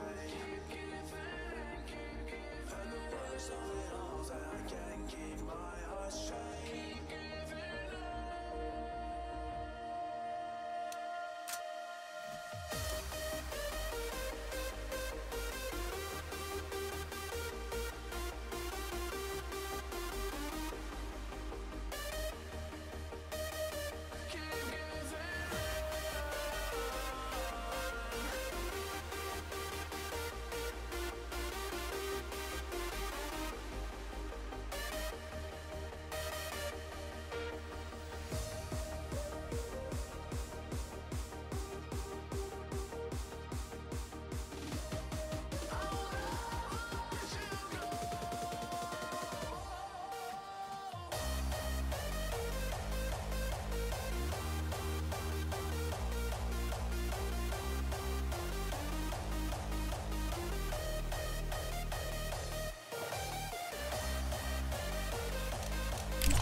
just assumed I'd play the part of keeping you in the right direction. No matter how your confidence may fall, I'll be here as your foundation. And I say, hey, yo, just let it go. Your struggles won't remain. And I say, hey, yo, we're holding hope and wake up yesterday. So hold on to me.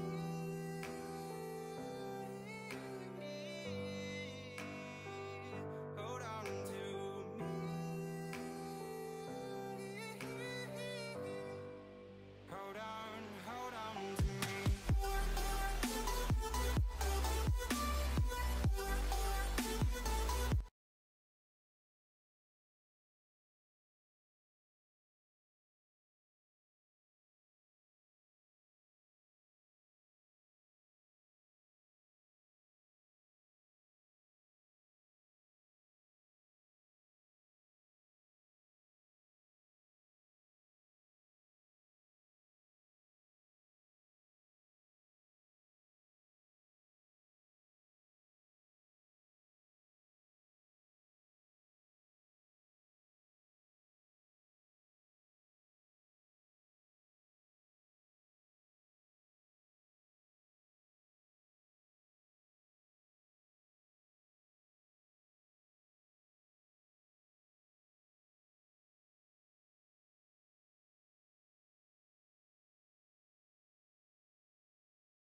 sure of our love.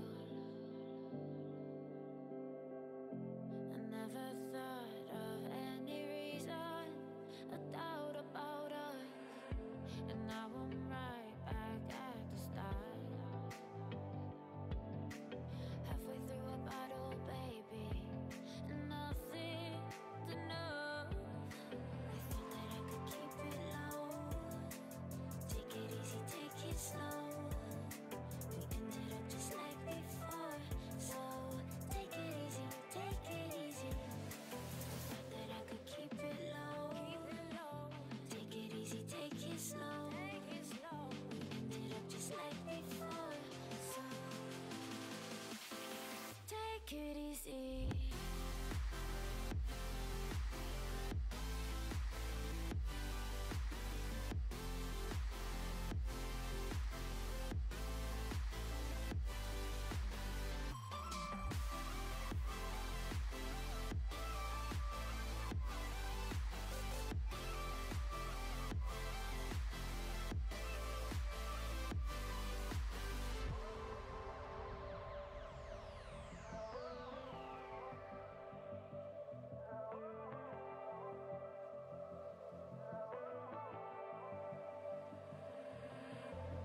And you know how to forget all the wrongs and every reason why we've changed. And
Throwing a flashbang.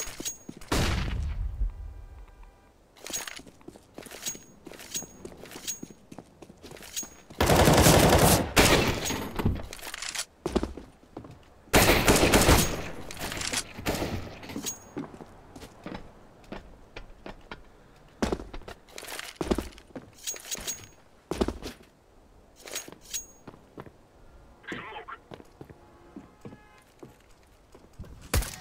Throwing fire.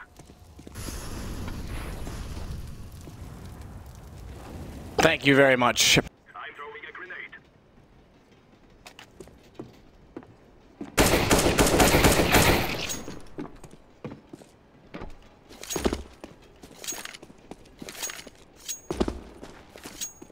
Grenade out.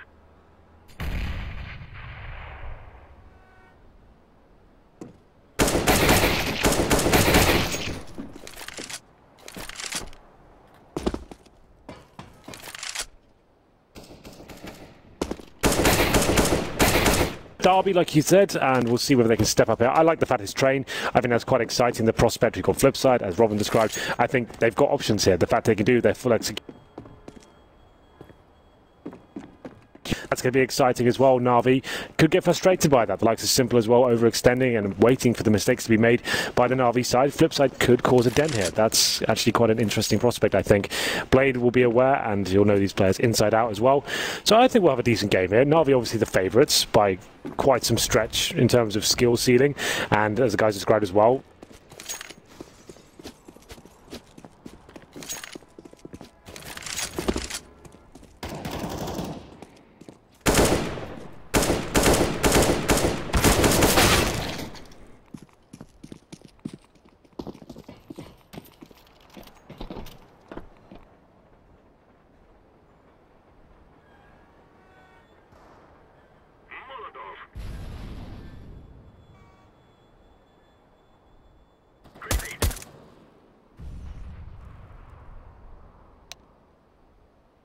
I will say that's true, obviously. Faze now 0-2 is incredible, but imagine they had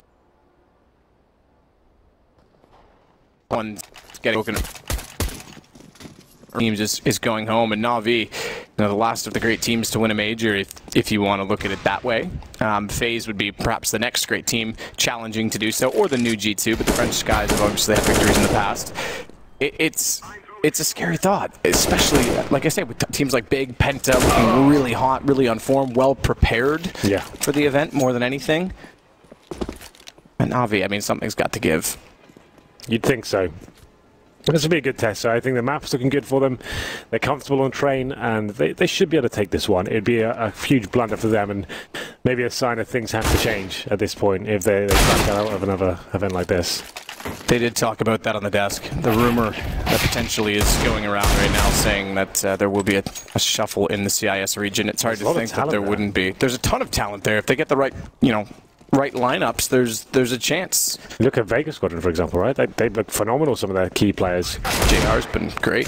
Mia as well. I think he's really good, and hopefully we'll see some of those guys get an opportunity. Obviously, they've made it to a major. I don't think they'll be thinking about that just yet, but obviously a massive opportunity to get towards an organisation like Na'Vi and have the chance to make that sort of money and play at these sort of events and have experienced players around them. I think that'd be fantastic for some of the talent that's available for them. They are just getting into this one, which one Na'Vi player is just missing. They will be starting on the CT side, just to note as well, so a more comfortable start for the favoured team, but that hasn't really been the case with train. Like I normally say, it's probably one of those CT side maps we have in the pool right now, but it really depends on the matchup and the play styles. Like we saw the previous game, Mousesports and Faze go to overtime after losing the CT half. That was Faze, of course, and they still pulled it back, lost it overtime, but didn't seem to be the case. It seems like whatever the scoreline, you can always come back, regardless of the situation. Simple looking quite jovial there. Obviously a very emotional player. We've all seen his reaction gifs as of late and how invested he is into this game and wants to get deep into a tournament. We haven't really seen that much success from him since that ESL New York event. It's absolutely true. Yeah. That was the big win. Guardian emotionally in tears on the stage, hugging the trophy after a 2-1 against Na'Vi, or excuse me, against VP. Yeah. Both those teams, to be fair, but had their fair share of struggles. VP obviously carried on some more success since that time, but Na'Vi certainly has not. On the other side of the server, Blade, renowned for leading. Yanko brought up a good point. I actually forgot that he was the coach of Hellraisers that event. I mean, obviously I knew it, just hadn't thought of it, hadn't been aware of it in my mind, that yeah, that was actually the fact. He was coaching and then came back to a playing role, and that was sort of when people gave him all of the I guess, pedigree behind his coaching brilliance and in-game leading brilliance. I will say that I agree that I think he's a little bit too regimented. You mentioned it not too long ago. The last time we saw World Edit go off was at the WSG qualifier, the European qualifier, which was in Kiev, and he dropped like 31 kills or something in the game against, I think, the Russian team. No, it would have been Russia versus Virtus Pro when they beat them. Exactly. When the Russian mixed team beat them to go into the final. And he looked incredible. And we said, after the game, we said, what's the difference? And he said, no Blade. Yeah, he said he had the freedom, right? I don't think he's necessarily saying Blade is a batting him leader. I think he's obviously quite celebrated of how good he can be in that respect, but to get the most out of players like Water, crazy aimers who want to take duels of the AWP and actually get things opened up, to have that sort of freedom, I think that's how you do get the most out of them. So maybe he's not being utilised correctly. He seems to be a lot happier at that event, and you can see he does drop off significantly sometimes with his Flipside lineup. Sometimes he has some great games, sure, but most of the time he's pretty average, and you know he has the potential to be great, but up against this man on your screen right now, Guardian. Another inconsistent player, I would say, as of late, showing signs of kind of returning to form at some events, but hasn't really impressed me as of yet. We'll see what happens at this one, at the major, of course. This is the one that really counts. We'll get into this, ladies and gentlemen. Now, it's been Seer versus Flipside Tactics here. T-side start for Flipside. Have a look at that buy. Alma coming in, of course, and we're seeing a bit of utility purchase. World Edit with the smoke, 2 flashbangs, Blade with a Molotov. That's usually used in the post-plant situation, so it suggests they either go to inside, use a Molotov at the very start towards connector, or use it for the post-plant situation. So inside, 3 players do go. The bomb there as well. Could be another fast outside split, considering we have 2 players towards Ivy as well. The bomb goes back to join them, interesting enough. So this could be quite a technical play. We'll have a look as it develops. CT's already pushing Brown Halls with C's below the ladder, so even if he funnels them down, he's in position to strike when they do. First shot goes to Electronic, though. That will stop all of the push.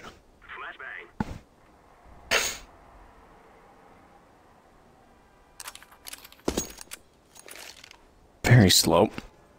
If Na'Vi brings tactics, this could be one of the slowest games. I think Flipside is the slowest team right now, hands down. Sure. Well, so far, the patience is paying off for them. Waiting above the pop dog.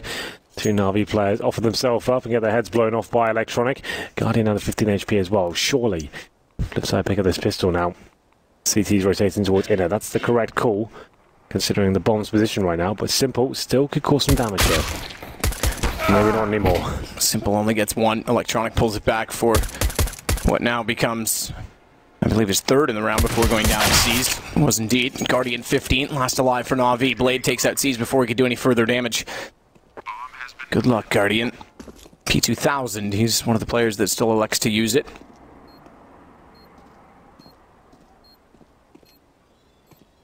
He's going to climb up silently and see if he can get closer. No kit spotted. Good headshot.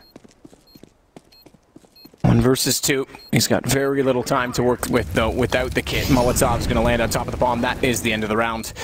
But if he can get kills, he can get to his AWP sooner, so that's what he'll try and do instead. Flash actually hits him, so they'll know he's close. Get ready for him around the corner. And it's Markelov that picks up the kill. Nice work by Flipside, as you said, one of the most patient and disciplined teams, slowest potentially in CSGO, holding up in the default, and Na'Vi just giving away 2 frags. Went for the inside push. I think they had 3 players towards inner at the very start. Flamey taken down to begin, and then Edward joining him in the grave nice and early. That will be the first 2 frags for Electronic, and ultimately the round in favour of Flipside. It's going to be 1-0 now. Round number 2, no force buy from Na'Vi at all, just upgraded pistols. We're seeing this more and more. I think I've been saying it for the last year and a half. This should be the way the game should be played, and now it seems to be finally coming into effect. Just Eagles, 5-7 to the CZ. I'll have a look at what Flipside will bring to the table. Presumably something very slow and methodical. No rushes from them. Getting control of the inside area, only C's there waiting for them. He's got the CZ and actually committing that below round. Faster than I expected. That's C's. He'll take that first frag, though. Quick refrag there coming in from Electronic. That's what you want to see. The buddy system utilised. The bomb should be planted now. And it will be. Guardian tries to get back in. Does get a shot from Simple onto Markelov. Guardian's tagged in the process, and they'll back off with the weapons to hold the high ground despite being down a man. Leave World Edit to do the cleanup with the AK-47. That means Blade on the ramp has the other SMG that was brought into the round. He'll have to be quick with it. Pistols are finding frags. We'll let it down to Edward. SMG's got to go aggressive. The range won't necessarily be there, but Blade, he still finds 2 with the help of Electronic on the second on Flamey. So Guardian backs away, and the round will go the way of Flipside. Costly round at that, however. Might be more costly. Try to get the AKs picking out with the bomb blade, surely. Might just get away. Just barely does on time. He does indeed. Wow. There we go. Na'Vi looking like a promising round for them, managing to get 3 kills there.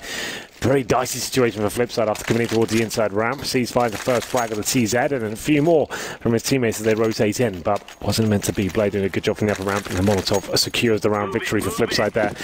They're going to round 3, another eco for Na'Vi. So not really pistol still, but Mac 10s. 2 of those for Flipside, and Waylander with the P250. A couple of AKs to work with as well. Another default. But faster round than I've used to seeing from Flipside in the previous. You can see how I got a little bit scary for them, but still managed to survive. Looking for the 3-0 now. Should quite comfortably pick it up. So smoke to the left. Push to the right. Straight into the A site. 4 players near the bomb train. Or near enough. Safe side of it, CT side. Edward's the only one to peek over top. Flamey goes a little further out by the E-box. We'll have Waylander for company. Guardian already tagged. Making a bit of an error, though. They're not quick to capitalize on territory, and they get caught in the middle. Edward gets only 1 kill, however. And then it all follows into place for Flipside. You're right, they will go 3-0, and we get the guns out for Na'Vi. 2 Mac 10s up. Presumably they get thrown away. There is a chance they could keep on to it, but the fact that Na'Vi didn't force buy in that second round, since I would suggest you probably just get rid of them, and indeed one of them goes. World Edit, he drops an AK and actually upgrades to an AWP himself. So there it is. The Mac 10s have been thrown away. Electronic presumably got something on the floor to work of their Glock in hand at the moment. I think I see a little rifle there as we zoom out. There it is. So a nice full buy. They are upgrading across the board. That's the right call to make. There are 2 players on Na'Vi via head armor, of course Flamey and Guardian, but I think this is the right call for Flipside to spend the extra money and a faster round coming in now. We're not used to seeing this for Flipside. Electronic's right out there towards Olaf. and Simple will be waiting on the other side of that smoke. So trying to make something happen here. The young star for the team Electronic trying to open things up. Good position to be in with World Edit watching down toward Hell. World Edit as well. Similar boost to Oscar, but aim not there. Didn't watch the ladder with it when he should have been.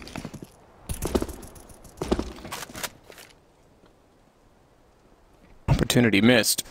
Information gathered for perhaps Electronic to take advantage of. Yeah, he's just lying in wait right now. Decent position. Open for a mistake to be made. His teammates now exploring towards Ivy, of course. Well done it there with the AWP. It'll be interesting to see if he can step up, but that's a decent smoke deployed by the side. Simple throws that. Buy some time towards that particular area. Guardian now. AWP, of course. Rotating around, trying to find his first pick and making a lot of noise with the scope, but Electronic could outplay him here with the timings. They still don't know that he's waiting in that position now. He's been there for so long. He's been there forever. This is it. I mean, you said, oh, change of pace. Yeah. Flipside, gonna get fast. Well, not really. Well, now he's in great position. They do go in her. He can go for the backstep here, right? That'd be quite nice. Here for rotations, cool. For how many actually take the bait here. Bomb's not going towards inner. This is not a full commitment. You can see Electronic sneaking past. Just they show presence towards outside. This is really good from Electronic. I'm loving this. Edward, good shot on Blade. Electronic finally takes position. He gets Edward down, but he's the only one to get a kill thus far for Flipside. And with 3 seconds, that's how it should end. World Edit needs to be very careful not to go down. And there is a player above him, 15 HP. If they drop at the ladder, he's ready, but he'll have to hit the shot, and they spray in. Thankfully, don't pursue. He will keep the AWP carried over. Yeah, and true Flipside fashion, they do indeed time the round out with 2 players surviving as well. A little bit too complicated, I think. Sure, Electronics in a great position for so long, but didn't find anything with it. I feel like they were double faking there and trying to show presence towards inside, back towards outer, then see the change their mind once again. Electronic gets 1 kill, but it's already too late. Edward had already started causing damage, and Guardian rotates in, and his position was thwarted at that point. We're going to try number 5 now. Now to pick up their first gun round, and to keep 4 players alive as well. Still money available for the T side, all powerful World Edit once again, of course. And he'll be going towards the Ivy position. Another default round. Expect lots of these. Slow-paced Counter-Strike where they try to open things up, get players in decent positions, and then execute around them. First shot missed there by Guardian, this time at Ivy himself. Backed up by Simple. He's on the other side of the M4A4. Using the slope once again, just to buy themselves some more time. Fire off some speculative shots there. Looking for anyone jumping across or boosting up behind the server.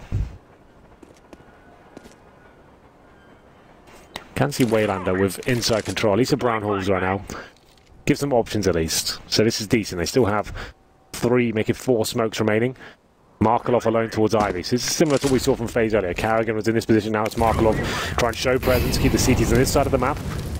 His teammates ready to go towards inner. Markelov might go for the backstab formation where he waits for his teammates to fully commit, then he tries to stop the rotations or show presence himself. Looks like it's the former as he starts to fall back. Smoke starting to be deployed now towards inner. Flashbang over momentarily.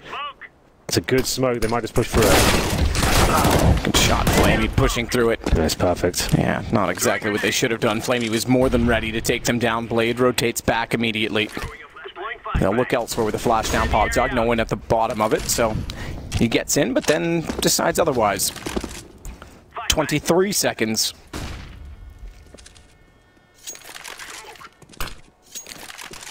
We'll give you the whole round, but Flipside, they only want the last 10.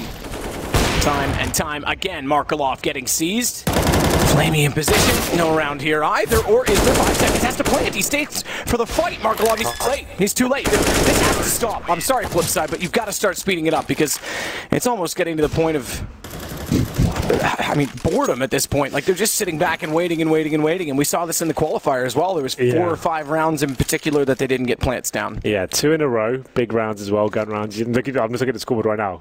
We had like both little stopwatches there. They timed out. It's difficult to keep saying that on Flipside. Yes, they're a slow-paced team, but they got a bit unlucky here. I don't think this was the right call pushing through that smoke. It was such a perfectly thrown smoke as well, and the fact Flamey nails that first shot, isolates a second with the aforementioned smoke. The teammates can't come through. Might have wanted to buy their time a little bit more there, but they do save the AWP, of course, so going to round number 6. 3 plays 2 in favour of Flipside, but Na'Vi with 2 rounds in a row. Bomb still down the T-spawn. This will be another very slow place round map. It's going to be just them trying to open things up. It's Markelov with the AWP, so 1.6 fans, put your hands in the air. Guardian takes out Blade to open things up. Default pistol. This is a round where Na'Vi will surely win, but Markelov could cause a dent. You never know. As he goes towards Ivy, trying to find the next opening here. I don't think much will come of it, but he'll give it a good shot. Now that the Na'Vi have ascertained that it is going to be indeed an eco, just holding up. Crossfires established. You know they don't really have the grenades to challenge you. Smoke towards the left-hand side of Ivy. That'll be thrown by Markelov. Now his teammates to potentially run towards the bomb site. Boosted up behind the server now. Boosted indeed, but a deeper smoke than directly in front of it means he won't be able to spot all the way over it toward where Simple's playing, and even if he did, second smoke down means Simple has cover. From the CT, Simple won't peek on it, Flamey. He's got to have the accuracy. Second one's a little better. Edward and Simple stepping up. The Simple took the kill out, but Markelov on an AWP. Yeah. Also to be careful what you say, because maybe he's misused, as I think Yanko put it. Down to 10 HP. 3 quick kills, though, gives him a slight chance. 20 seconds to work with. Oh, my... Oh! What? How did that not land? You can see him saying it. It's like, why is that not a kill? He glitched in. I don't know what happened, because it froze the model as well. Edward tagged up and round gone. That's a frustration. Surely we've got to get a replay, because that looked like dead on. Yeah, to me it did. That could have been the opening as well. You could see he had awareness as to where the 5th player could be. There it is. Na'Vi do tie things up at 3-3. 3 rounds in a row after losing the pistol. Markelov fancied his chances, I think, as he was in the, I think, 5 versus 1 situation. He gets 3 kills. Can't find the 4th. Legs that 5th player. And he has that 4th shot. Maybe he had a real chance to actually win that. Let's have a look. So there's the little burst fire shot. And then out comes the AWP. Lines it up. We might not quite grab this replay. I'm not sure. Hopefully we can get to it, because it looked like... Okay, here it is. Oh, he just stopped. Yeah. Okay, well, there you go. Such a bizarre-looking animation with the X-ray on. Waylander. Oh, missed. Does he not spot him? Seized. Nearly overlooked it. Does get the shot in the end. So, 1-0 in the round in a 3-3 game. It's a 5-4 situation for Na'Vi to work with. All of the numbers. All of them. Wow. 5 and 4. Got a few more in there. Waylander goes down at the start. It was seized to pick him up. Nice little play towards the inside area. Job done as far as they're concerned. Got the man advantage. We have got Edward, who's pushing towards main entrance there. Decides to fall back. Deploys the smoke. Oh, that's a smart smoke, right? Just suggesting no one's here. We're smoking you out, buying ourselves some time. That could be a really interesting idea. It doesn't look like Warden has taken the bait just yet.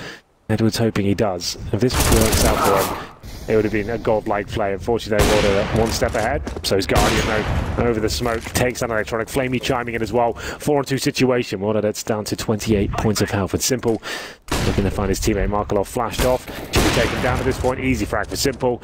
Easy round as well. Above the pop dog. 30 seconds remaining. After the box, but will meet his maker here in the form of Flamey. 4-3. And it will be indeed Na'Vi taking the lead now. So, an interesting idea there from Edward. So, obviously, the idea is he drops that right-click that smoke just to say, I've fallen back, I want to smoke you out. Well, then it takes him down. That's the only frag they really get after winning the pistol. That's going to be 4 rounds in a row for Na'Vi. Pistols only for Flipside. They'll have maximum stage loss bonus next round, so they can afford to bring some armor as well. They've only got the pistols so far, no nades. They can definitely bring some smoke grenades if they want to, considering they get $3,400 per player. They want all the money, it seems. They're going to have too much, if anything, next round. I would say get some smokes out, get a bomb plant down in this round itself. But either way, round number 8, Deagles, PG-50s, and their Tech 9 trying to trade towards it up. There's still a chance to get the bomb down. Edward with the MP9 towards Pop Dog, and Seized and Flamey holding it up. Seized will hold directly in front of the smoke as well. Markelov inside of it. Nade bounces well beyond him. Through the edge of the wooden window. Seized gets dinked on a random shot. Clearly they know the lineup or thereabout because it hits. It lands. The next one will not. He backs off. World Edit though. Or, excuse me, Waylander in the sight. Seized and Guardian. Kills. And speaking of World Edit, he goes down to Simple, who, well, they were all busy being held stationary. He walks in behind. So 5-3 Na'Vi. Flipside go back to guns. Well, God is joining us. This is the 0-1 game between Flipside Tactics and Na'Vi. Na'Vi losing against G2 on Overpass, which looked like a lock-in game for them. Flipside losing against Fnatic, who actually looks very good, I have to say. Guardian there with the shot towards the upper platform. That's actually kind of sick. He pulled that one off. I like that.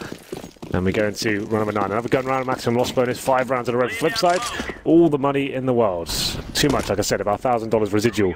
Could have brought some smokes in the previous round and maybe got a bomb down, but yeah.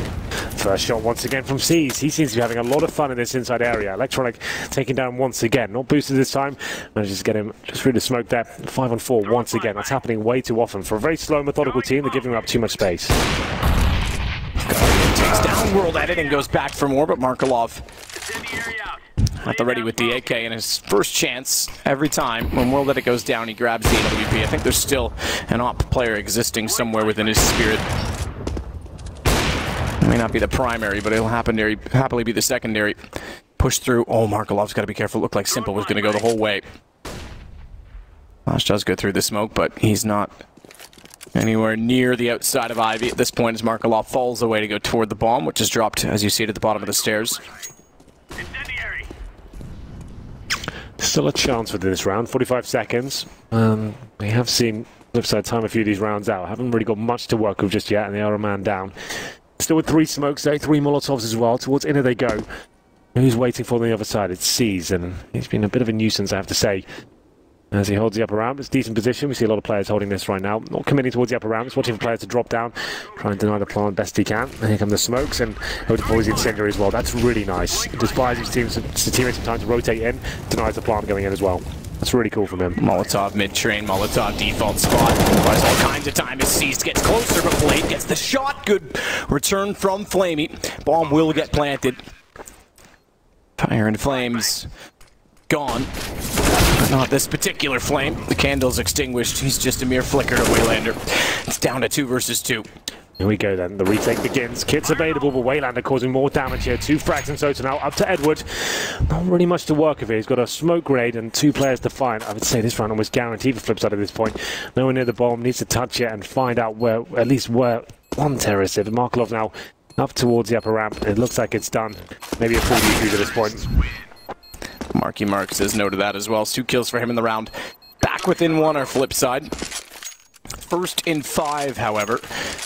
And Markelov was the only one to survive, so this will be a reset.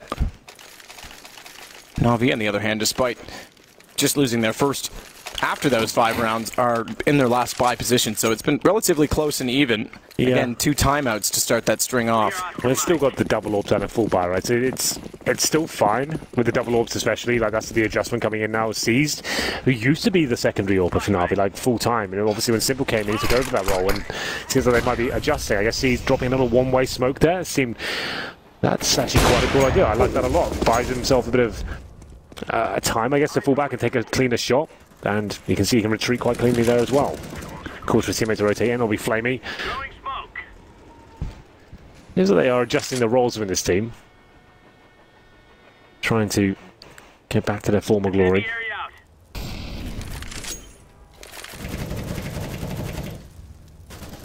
Spray through from the outer sight. Laying down smoke. Each bullet carrying residue from the wall by which it penetrated. I have to say as well, Faze looked very poor yesterday, and maybe that's what they're saying to him. Find more comfort on the AWP, see if you can get rolling, hold some lines, hit some 1 or 2 shots. He hasn't looked much better this game, to be fair, but comes the inside execution on the flip side. Decent nade towards Blade and more out of there, right in the face. Oh. Electronic found after Faze misses 2 shots on the op, and he follows up by getting Flamey. B site is open. 41 seconds this time, so early arrival on Flipside's terms.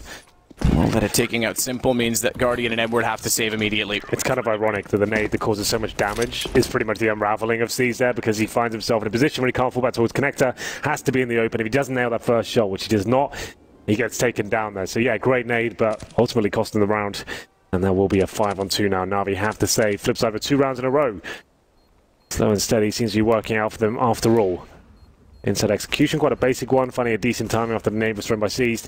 2 players surviving for Na'Vi. You mentioned in the previous round the money. Sure, they managed to get a full buy in the previous one, but that was them all down to $0 at that point. They'll be sitting in the orb for Guardian. Then 4-4 for Edward. And doesn't seem like they'll be hunted down here, so they'll be absolutely fine. But a player like Guardian hasn't gone wild as of yet. He's got 8 frags and 5 deaths, but just him alive with the AWP, especially backed up the likes of Edward with the M4. can carry these rounds single-handedly. He needs to go more aggressive though. This is the sort of play we saw from Chris J earlier. Maybe push towards Ivy and face it towards T-Spawn. Upper ramp with the orb. See if he can just get the first pick, just to start funneling them around the map and get them a little bit scared. He rotates off and just keeps applying the pressure.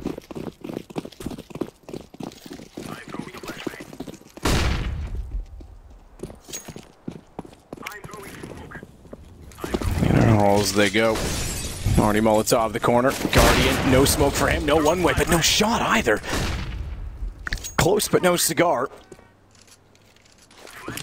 Backs off, repositions, tries to go for the wall shot, still no contact, and World Edit beats him to it, jumping down. Guardian still can't find angles. Still not showing up as he typically would, as Simple gets one good shot, fair enough, with the Deagle, but then walks out to a close electronic and gets a bit of a shock. As Markelov finds seized. Edward and Flamey, all that remain for Na'Vi yet again. It's looking very good for Flipside. 4-2 situation. Edward with the only weapon now, Flamey on the PT-50. I think he's all the way in T-Spawn. Yeah, that's Edward trying to save the weapon. And there's no becoming hunting for him just there. So, up at Flamey now, he'll sit at T-Spawn. Polar opposites, of course, but he's looking for a weapon. He's hoping to find an exit frag here. PT-50 is not worth saving to the next round, so hopefully listen out for some footsteps here. Use that PT-50 right out, see what he can do with it. Not much. Electronic takes him down, and it will be Edward, of course, saving in T-Spawn. So, 3 rounds in a row now for Flipside. Actually looking pretty impressive here, I have to say. After going up 3-0, it seemed like Na'Vi had adjusted quite nicely, but some good timing, some nice set plays towards inner, especially after being overwhelmed by Seeds, who seem to be doing such a good job towards that inner bomb site. It's going to be the lead granted towards Flipside once again. Here's the opening frags. Guardian, what a flashbang that was to take him down. It's loving that. Money still not great. We do get the 4 and 4s in the AWPL, but only 1 kit. Actually, make it 2 and 1 incendiary, to be fair. Simple, only with a single flashbang as well. So definitely not a comfortable position.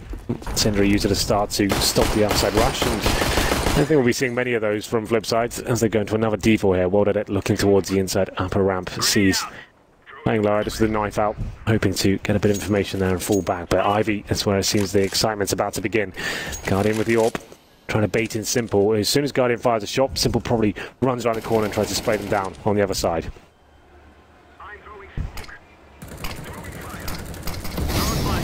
Smoke deep, puts Simple between 2 of them. Could be flashed on the corner now. He's flashed out, or at least a flash to deter toward the position, but he hasn't gone. You're right, he still could be. The Guardian's trying to bait out. I'm still here on the other side of the smoke. It's just me. Don't worry about anything else. The inside is where the action continues. Because just as we see the action on B, which is C's trying to shut it down, Simple did get the kill at Ivy, but Electronics pulled it back yet again. It's World Edit to hold the connector, walk in, and be greeted by his op. You have to be careful. Misses the shot, that's thankful. But it goes back for more, and Guardian's not falling off the edge of the ledge. What a shot! Electronic Simple pulls it back, and Electronic bests him. The young star against the budding superstar that's kind of fizzled out, you have to say, especially on Na'Vi as of late. 7 rounds Flipside. That's amazing from Electronic. We see a replay from his POV. That sounded crispy as hell, I have to say. Very, very good stuff from Electronic there. I'm sure this is the replay right now. That's the shot. That sounded brutal. Flamey got absolutely wrecked there. And here's the 1-versus-1 situation against the likes of Simple. That's not an easy task, let me tell you. 7-5 now. Still just about having money to buy here, it seems. We've got Famises, Deagles, UMPs. Guardian on the glass cannon AWP as well. It's not sounding good. See, looking to push towards the inside ramp once again. Found great success there. There's not converting rounds in the last 4. 7-5 now is the overall scoreline for Flipside. Deagle for Simple, very good with that weapon, seen some amazing shots, particularly on this map as well from him. But I agree with you, certainly a superstar that's fizzled out as of late. Towards Ivy, good flashbang from Electronic, buys some room, uses the smoke and Molotov to push CT's back in.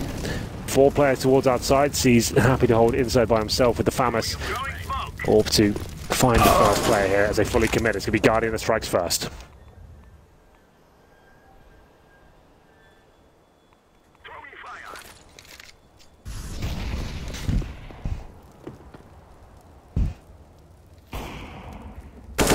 Shot in from Blade, or toward Blade rather. Gets caught, Guardian. That was all timing through the wall. Yeah. He loves to wall bang toward A main and toward and the opposite side, but he's T-side toward ZX. Yeah, exactly, connector. He seldom makes it work, but did this time. Good timing from Seized to let 2 go by. Gets bomb as well. Markelov might find Guardian, but Seized is still the man in control. So Navi about to strike back potentially. Let's get too far ahead as Waylander brings it down to just 3 remaining, but he himself with all that was left for Flipside, and Seized is easily able to find him. Very good patience from Seized in the corner as they walk by. Here's the shot from Guardian as well. Yeah, very nice stuff from Guardian there. Good shots. Pretty easy for an AWP of his caliber, but it's good positioning generally. We do say if he has the AWP, even if you've only got UMPs and pistols to work with, he can find the openings to win the rounds. It certainly delivers there. Round number 14 begins to that 7-6 in favour of Flipside. Now they can still win the half. On the CT half, that's not a massive deal. Just getting 8-7, that's fine. That'll be enough to work with. 14 now. Flipside, if they win it though, that'll be a massive deal. Certainly the underdogs in this matchup. A challenger. We'll get into this now. HE's deployed towards the lower ramp. Shots fired off through Waylander. He knows Seized has been there time and time again and found kills. So when we're taking any risk, uses the flashbangs and the Molotov as well to push him back. Astain is clear. And flashbang towards Ivy now for Markelov. Good flash actually. Pushes Guardian back. Worldetta tries to fire into the smoke and doesn't catch the jumping player on the other side, which was in fact Guardian. With his Asimov. Trying to fire it back out. It really is a utility battle at Ivy.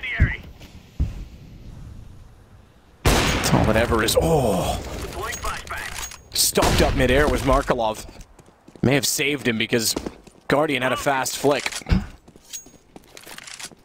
Doesn't connect, and that'll send Markelov wrapping back around toward A main instead. We'll join in with Blade, who has the bomb. Molotov to slow them down.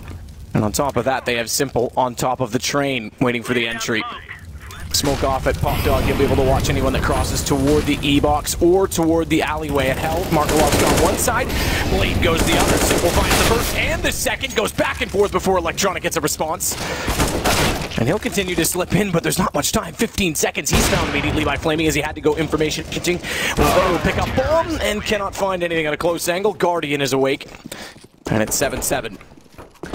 Navi keeping 4 players alive there as well. Slow pace round from Flipside, investigating towards Ivy, falling back for the full outside execution. But Simple, that bird's eye view on top of the train outside main entrance, managed to get 2 shots with the AK-47s, looking confident as he gets the information for his teammate. Takes 2 of them down and allows Guardian to finish things off there with the close range AWP. You can see him playing in front of those smokes, finding the shots to count and dropping the bomb as well. Could have got the 3rd. Would have been pretty spectacular if he managed to pull it off. That's round number 15 now. UMPs, 1 AK and a PT-50. This is almost looking certain to be a Navi round, but stranger things happen. Faster pace, it makes sense. Blade this time towards Olof. I think got the PT-50 as his teammates make their way towards Ivy. Smoke deployed, flashbang out, deep breath, let's go. Electronic already inside of the utility again. He's fast to get position.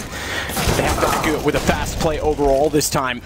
And when they do, they get shut down. Simple's ready, finds him working in toward the hitch. She's low on HP though. It's Waylander that'll pull it back and find Flamey as well. Seized and Guardian control it and slow the pace. We'll slow with it as World Edit waits with 8 HP on a UMP. And he's found all too quickly. 8-7. It is Navi that wins the half. They won 5 in a row, shut down for 4, and then strike back with 3. So it was back and forth, but not necessarily every round. Quite a back and forth game. After winning the pistol, getting the 3-0, Navi looked a little bit overwhelmed. Managed to get 5 rounds in a row at that point. Looked much better. They were adjusting, and then after that spell, seeing that Flipside managed to come back as well. Some great tactical prowess there. Executing quite nicely as well. The defaults look solid. Ivy is a bit of a problem for Navi overall, but the last 3 rounds going in their favour. Seized, I have to say, a player who I thought looked pretty abysmal yesterday was key in this victory at the half and managed to push inside the correct times, find those first picks, fall back.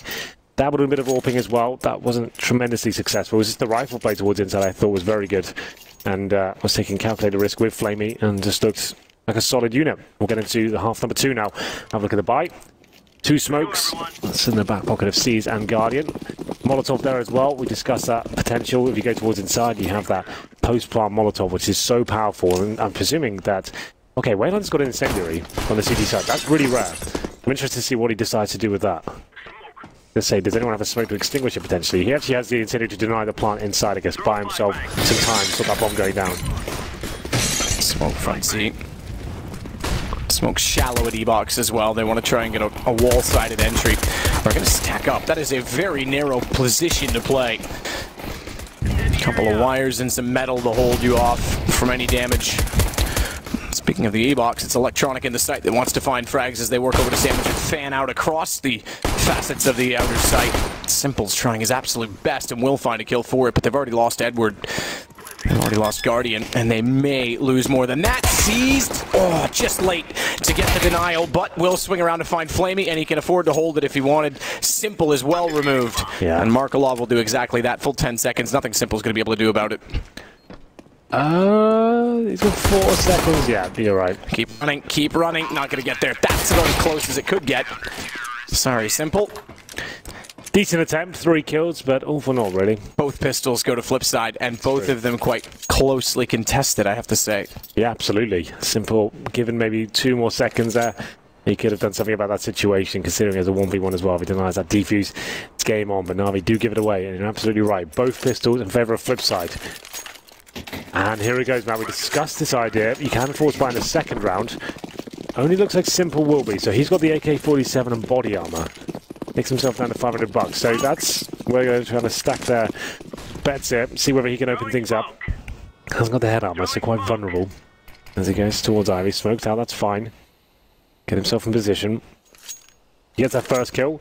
Presumably if they head towards the ramp, they'll try and go backtracks. You can see Edward on the other side of the map there, just setting himself up, but 4 here, anything could happen. He'll be very on the fly, depending on whether they get frags or not. No utility to work with. Simple needs to blow someone's head off. But there was a man to do it. This is the one you'd want.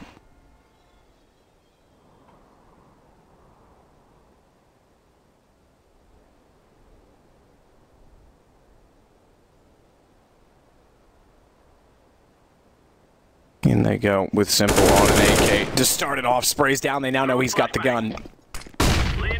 Flash out. Deploying flashbang.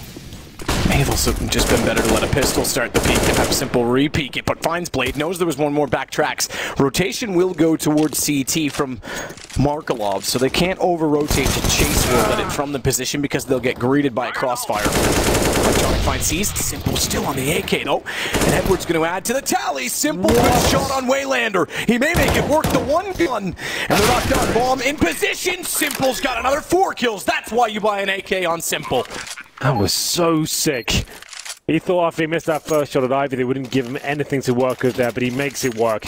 Coming out there, the first kill was good, but the 3 following that up, especially the last one as well, carries his team to victory, and that is the power of a Simple AK-47. By himself, bit of a gamble there, but it works out. And my God, that was very, very good indeed. I'm sure we'll see the replay momentarily. We'll take a pause here.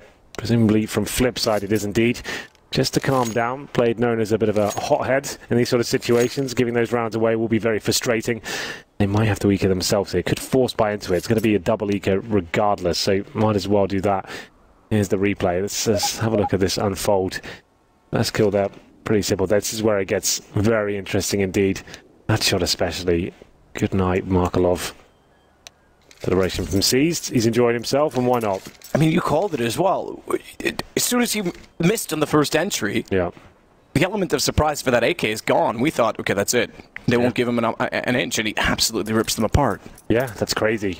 Once that AK spotted, like, to be fair, there's not really much you can do. They've got like a mixture of FAMASs and UMPs. They've got that AK-47. It's Simple on the other side of it. So as soon as he starts hitting shots and gets in the zone, and his teammates are cheering him on, like you can tell he got in some sort of state of mind there that kind of guaranteed the victory. 9-8. Pause. Still there. This could be technical, actually. Yeah, it will be. Okay, headsets are off, it seems. Maybe the gloves are too, considering Simple delivering that sort of performance. No raging on the other side to cause this. No broken tables. No unplugged monitors. We haven't had any broken tables yet, have we? We have not. That's underwhelming. I think we're going to have to ask someone. As the tournament develops, when we get to like 0-2 games, that's when we'll start seeing some broken tables come out, I think. Tension starts mounting. Emotions riding high, you know.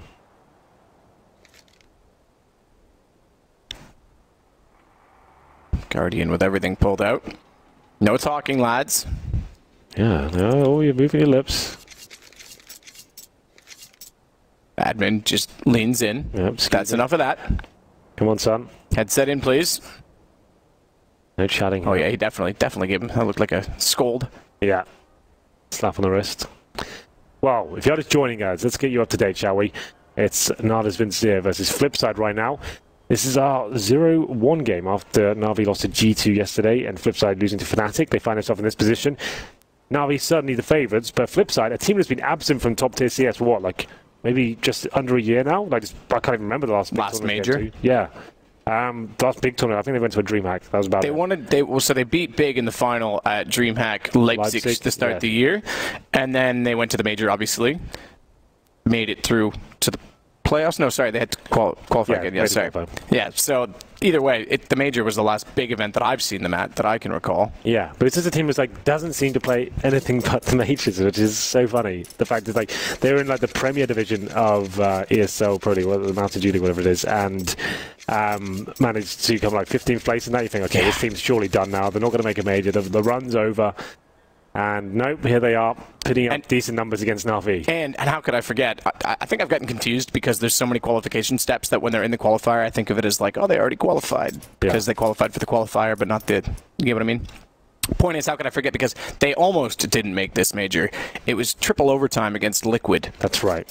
And it was the last game, the last spot in the Swiss system qualification stages. So they were very near having that run broken. They've been at so many majors in a row, it seems.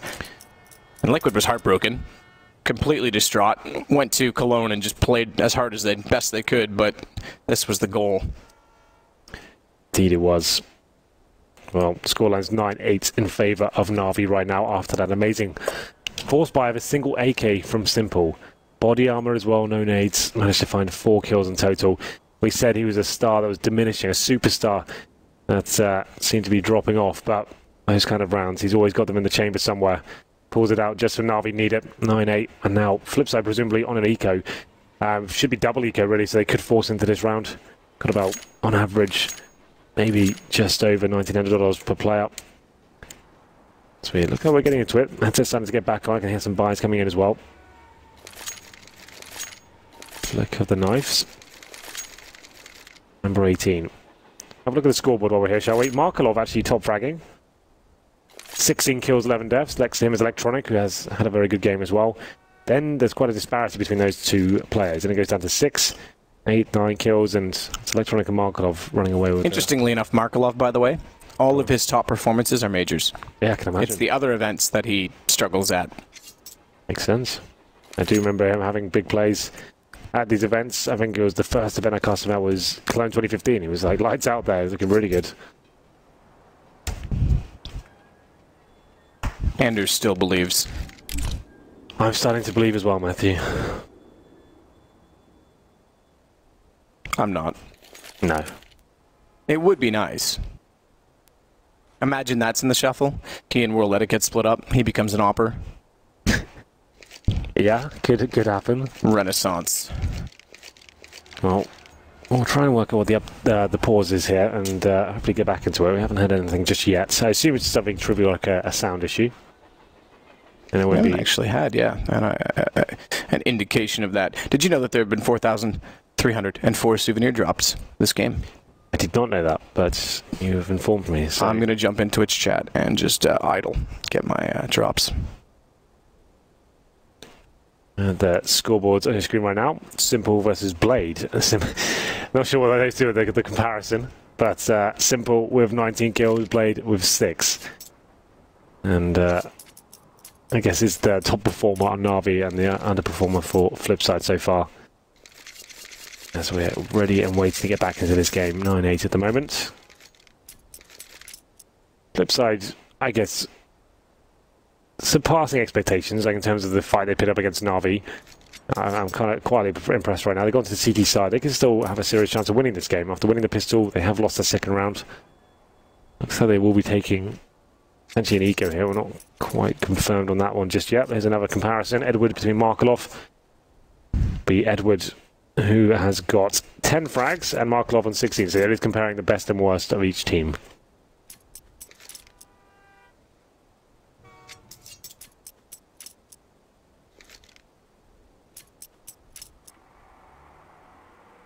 Finnish players, by the way, remember. Technically Finnish. Technically Finnish, but apparently doesn't speak the language. Yeah. Is on this team on Flipside, obviously, in Waylander. That's true. But that it's kind of an interesting thought that Paul said that this morning there's 5 Finnish players here. So you got Zen, Sunny, Alu. Waylander, Alu. Am I missing one? No, you're right. Who's the 5th? Sorry for the person we're forgetting. I think that's it. I'm not sure. Maybe he's counting Nasu as the He's not here. coach, but he's not here. Maybe he's counting Natsu himself. Yeah, counting That could have been it. Yep. That means they would have 5 players. That means we've got like 10 Brits here. That's true. There are more Canadian players in this major than British. How does that make you feel? No, we're fine with that. There's never been a UK player at a major. That's Never. depressing, isn't it? Well, not for me. Yeah, you've been at all of them. Yeah. You're still repping it. Listed at 4 is Finland, so yeah, Natsu would have been what he was referring to when he said 5. Fair enough. Well, it looks like we're still working the issue. Players still have the headsets on, so I'm quietly hopeful this will get underway momentarily.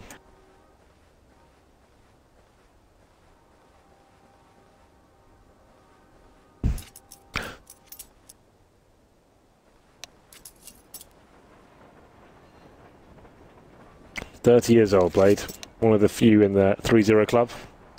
Got a few in the 3-1 club this year. It's true. I would almost be in the top 10. You would be. I'm 29 this year. You would so be. Cajun B is the 10th oldest, and he is born in 1989. Yeah, he's younger than me, so I would be in the top 10. Top 10 is something, just being old. Just turning up, being old, that's what I'd make it for. Wow. There you go. Congratulations. Thanks very much. It's like Gobby said, you know. It's, yeah, to be in that club. Not something you want to be in, but take it nonetheless. If you're still at the majors, you're that age, you've done something right. Like, the fact you're still kept around. I guess the experience, the knowledge, the wisdom. And we'll see. Matthew, we'll spice things up. We'll come on camera for a bit. How about that? How about that spicy meatball? Threw one more in there for you, Harry. Yeah, how's it going? Speaking of Harry. Time to calm down. We've had 3 games so far. This is the 3rd, of course. Some exciting ones. A couple of upsets to kick off the day. This one should not be an upset. I don't think. I still think Navi going to win it, but I've heard we've got some special features. We do. This is how you shoot some guns. Here we go.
so sure of our love. I never thought of any reason, a doubt about us, and now I'm right back at the start. Halfway through a bottle, baby, and nothing to know. I thought that I could keep it low. Take it easy, take it slow. We ended up just like before, so take it easy, take it easy. Thought that I could keep it low. Take it easy, take it slow. We ended up just like before, so take it easy.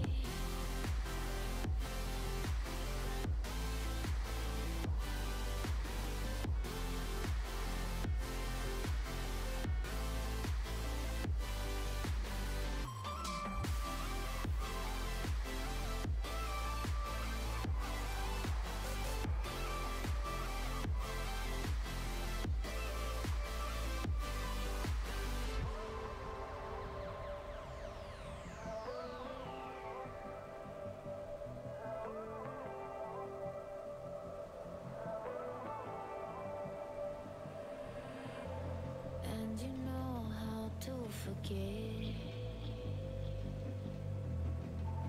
all the wrongs and every reason why we've changed. And there's a storm inside my head.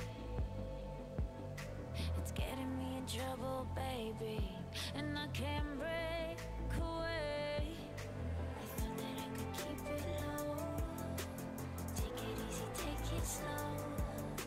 We ended up just like before, so take it easy, take it easy. Thought that I could keep it low. Take it easy, take it slow.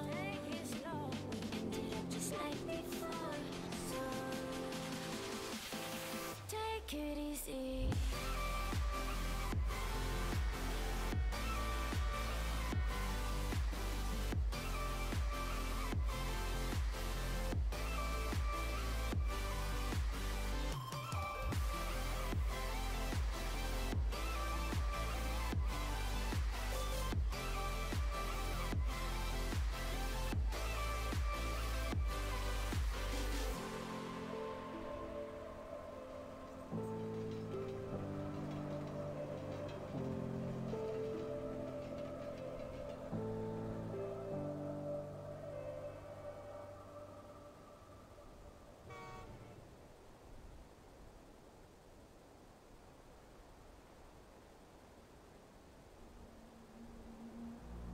I ain't feeling lonely, and I wanna admit it's time to end the ride.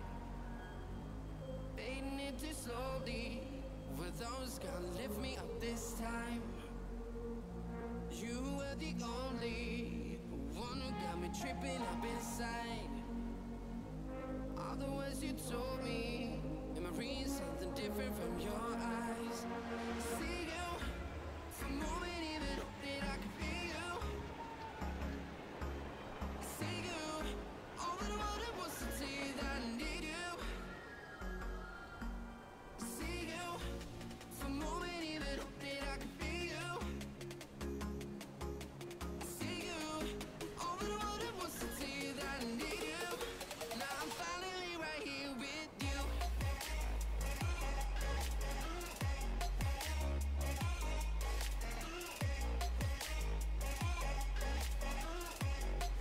Now I'm finally right here with you.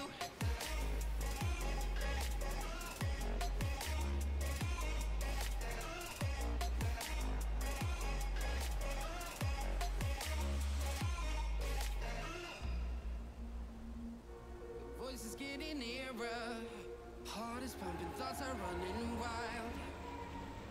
We got a good thing going, while we gotta feel amplified.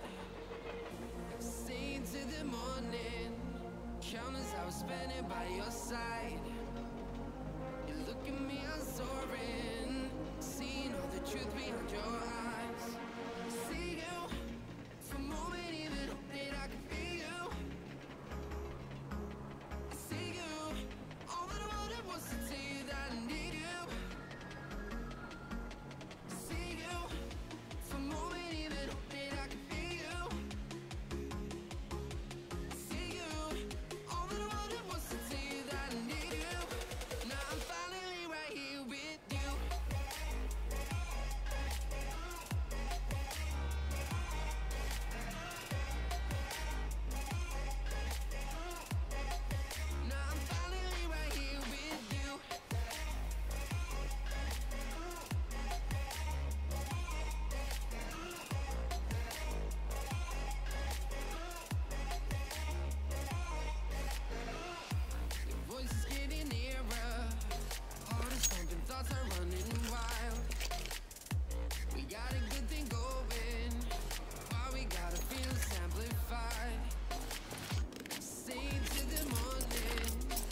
Underway. We're near the end, the sharp end of it, at least. On Train, Flipside versus Na'Vi.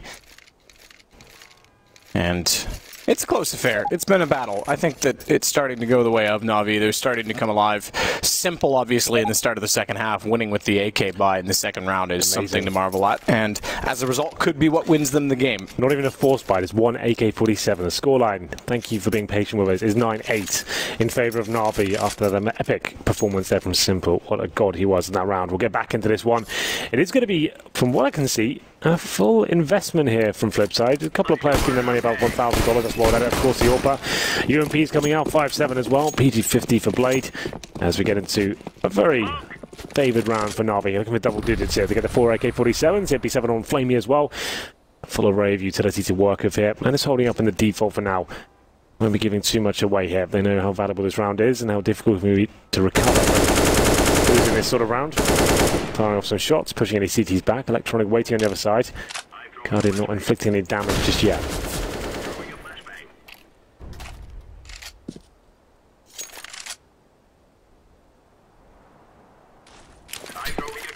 Nade down. Electronic forward of it. Second one should do, well, I thought more damage. I thought it would end up closer. Between the two nades, he only loses 6 HP.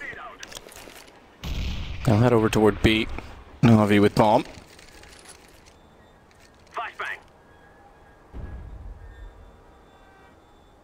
Markelov down on the tanker. Wide side shot. Waiting for them to enter. Waiting for them to be hopefully walking into his Deagle crosshairs. Fire blindly into the smoke. Simple leaves a gap to try and drop down. He takes a lot of damage. Wayland follows it. He may do more. Flamey. MP7 will at least get the kill, and Guardian goes aggressive. That'll help secure the site for the bomb. Electronic and Wayland, or excuse me, World Edit. Those two confusing me a bit today, but the last two alive. With Simple on low HP, they'll easily be able to pick up him. And World Edit will try and sneak in. Electronic goes down to 1 HP. He could catch Guardian. Tries to line up a quick headshot. Still manages to get the kill. Flamey on 10. Had Electronic fancied sticking around. He may have been able to do something more so with the AK picked up, but seized. Aim punch a factor, takes down World Edit, and it will go to 10-8. It will indeed. Na'Vi, a bit dicey there. Bit of an investment from Flipside, but can't find the round victory. Flamey surviving on 10 HP. It's Electronic saving his head armor. And 5-7 with 1 HP there. So, well, the best result there. They will be on Eco next round, presumably, after the full investment. 3 kills picked up. Can't deny the plant coming in there. Electronic will indeed survive. He gets towards the server position. 10-8, as you said, has to be the Eco now for the CT side. Na'Vi, have to agree, looking pretty good towards the tail end of this third game of the day. Both of these teams 0-1 right now. Flipside certainly an underdog, but I've surprised us in the last month or so, managing to qualify for this event, taking down some big names on their journey to do so. 3 HE grenades, you know they'll be used towards the main entrance at the very start. They might be able to take C's down here if the nades are timed well. Here come the HE grenades now.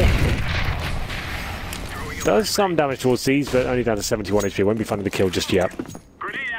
Edwards starts to push onto Waylander's position. Pistol close. Pistol not close enough.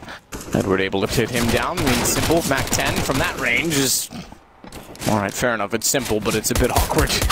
Actually got taken down in the end when he re-peeked. Edward's able to capitalize on it. Blade actually walks in just after Flamey looked down towards CT, but he looks back and finds him anyway. So it goes 8 still for Flipside, but that's the 11th for Na'Vi.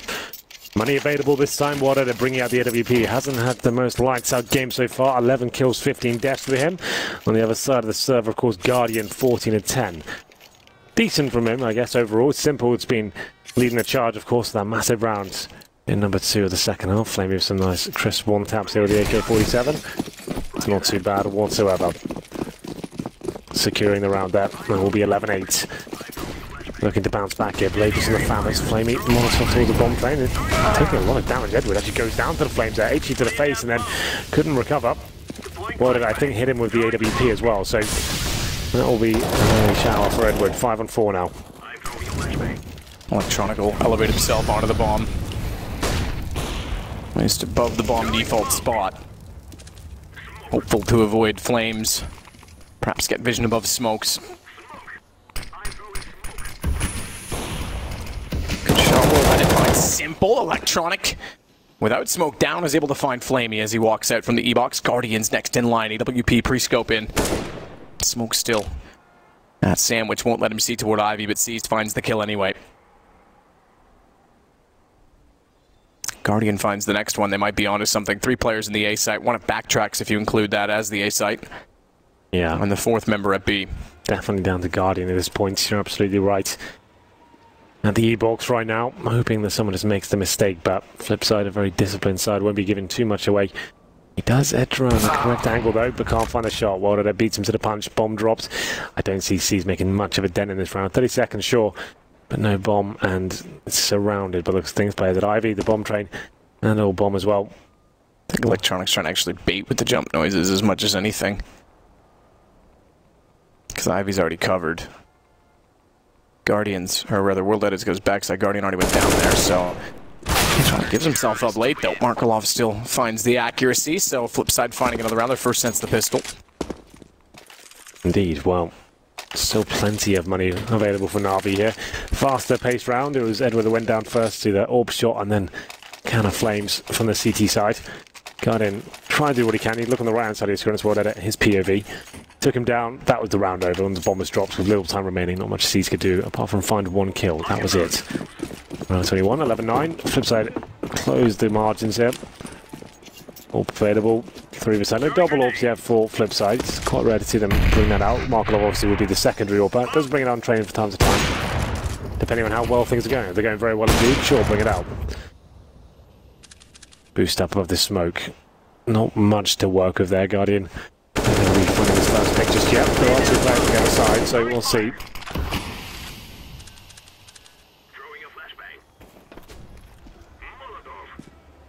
Blade. Behind smoke fades away. Looked like he wanted to get aggressive. Peek back in toward Ivy. Guardian's going to reposition himself with the AWP back down toward T-spawn where bomb is, but meanwhile it's Electronic. Below the ladder indeed. Edward falls immediately onto him. Thanks for the AK. He'll re-smoke the position as he fades off inside of the site instead. Still holding on to the doorway at the very least because World Edit's got coverage toward A main. AWP wide side of the smoke. No feet shown inside of it. He'll reposition ever so slightly just to get the angle. A better angle. Guardian may take it as well. Jumps across. Went into it. Thought he could find him behind the train rather than waiting for the second opportunity. Have to be careful because they have no one going toward Pop Dog after Electronic smoked it, so he's able to catch Simple on the way through. That'll drop the bomb temporarily. A 2-kill advantage to work with for Na'Vi. Good shot for Flaming. But now it's Na'Vi with 2. I was going to say for Flipside, but Flaming's coming back. Good entrance, good positioning. Steals that one from him, but damage was done. Markelov does spray back to find Guardian, but he's not got much else to work with. In fact, he's alone, and by I say not much else, just the gun. No utility, no kit, bomb planted. 1 versus 2. He has ample time to at least evaluate and investigate because the bomb has just gone down. Tag onto Seized, but Flamey steps in and follows up. Great round from Flamey there. I'm going to call that 4 kills for him. Like, the way he was playing there, he deserved that 4. He's just sneaking in there, but still very well recovered. That's actually a 5-on-3 situation, I believe, as well. Maybe 5-on-2 towards the end. Flipside giving that round away. Well, it looked like such a convincing round for them. 12-9. It's damaging to the economy as well. You can see they have to take an eco as well. Getting to the closing sectors of the second half now. Na'Vi certainly the favourites. Here's the replay. Great communication. He's getting the information as to where World Edit's positioned. Takes that first shot, and there's the second and third. 12-9. Always destined to be 13 here. We'll see whether Flipside can do anything about that. UMP for Waylander. Some 5.7s, a couple of Deagles as well. Some armour. Electronic. I was about to say he gets taken down. World Edit gets dropped first. Now, it's Blade's turn.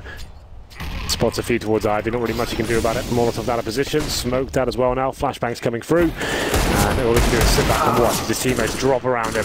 He'll join them as well. Electronic, the final player here, towards E-box. It's done some damage, but I think that's all he'll do in this round. Electronic. Not got much left in this world. If you can kill Guardian and run toward him, just steal the gun, he'd be doing well. Good tag. Better than that. Actually gets Flamey down, but it's Na'Vi now with 3 rounds to go. 3 to go. Oh, money's still dire though, Matt. This could be done just for this scoreline alone. Like, they've got to take another eco here. They'll then be 49. They're getting the HE grenades again, using those towards the main entrance. But I think at this point, when you know the money's low, you just don't get near that position until the nades have been thrown. Very rare that works out. When it does, when the T's go for a full-on outside rush and you drop 4 grenades there, it can be very problematic and actually win around. I've seen it a couple of times in the top tier scene. I said a couple, literally a couple. I think it's worked out. I can't remember the tournament. It was recent though. There come the nades once again. Not landing any damage. The C's pretty much the same as last time. Electronic ready in the pop dog with the 5.7 in hand. Close range weapon, of course.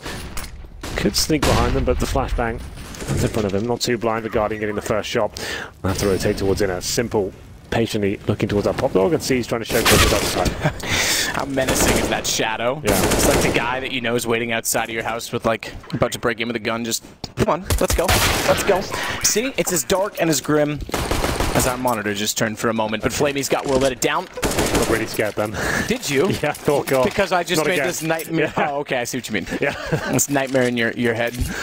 Oh yeah. Yeah, that was quite a weird inside to your mind. I don't really know how it works sometimes. That classic reference of the guy waiting outside of the gun. That's like, oh yeah, okay, nice. But yes, it was exactly like that. I agree. 49 now. Is there any hope left for Flipside? I'm going to say not in this game, unfortunately. So it looks like Flipside will go 0-2. But we've got 2 rounds still defined for Navi, and anything can happen. They've gotten back to guns this time around with World Edit on an AWP. I'm throwing a flashbang. Throwing smoke. No. Oh, well, there's one kit available, beg your pardon. Waylander has that, but definitely limited across the board. Only 1 smoke remaining and an incendiary. That's it. They're playing up close and personal. Electronic been great so far. You can find frags here. Maybe he gets the MVP. We'll see. Very good performance. Is it going to be enough then? 20 kills so far. Nade to the face. I think he might be done for. Edward finds him. Good flashbang. Nade as well. 5 and 4. This is where Navi are so dangerous. When they have the advantage, slow it right down. Wait for the C3 reactions to come in with Flamey. Looking for more AK frags. Being very accurate with that weapon.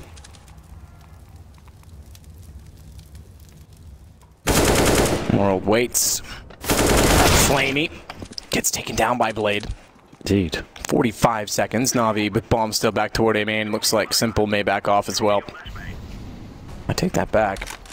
I thought he may go join them in Brown Halls and head toward B, but they want to walk in. Guardian's the one to lead it.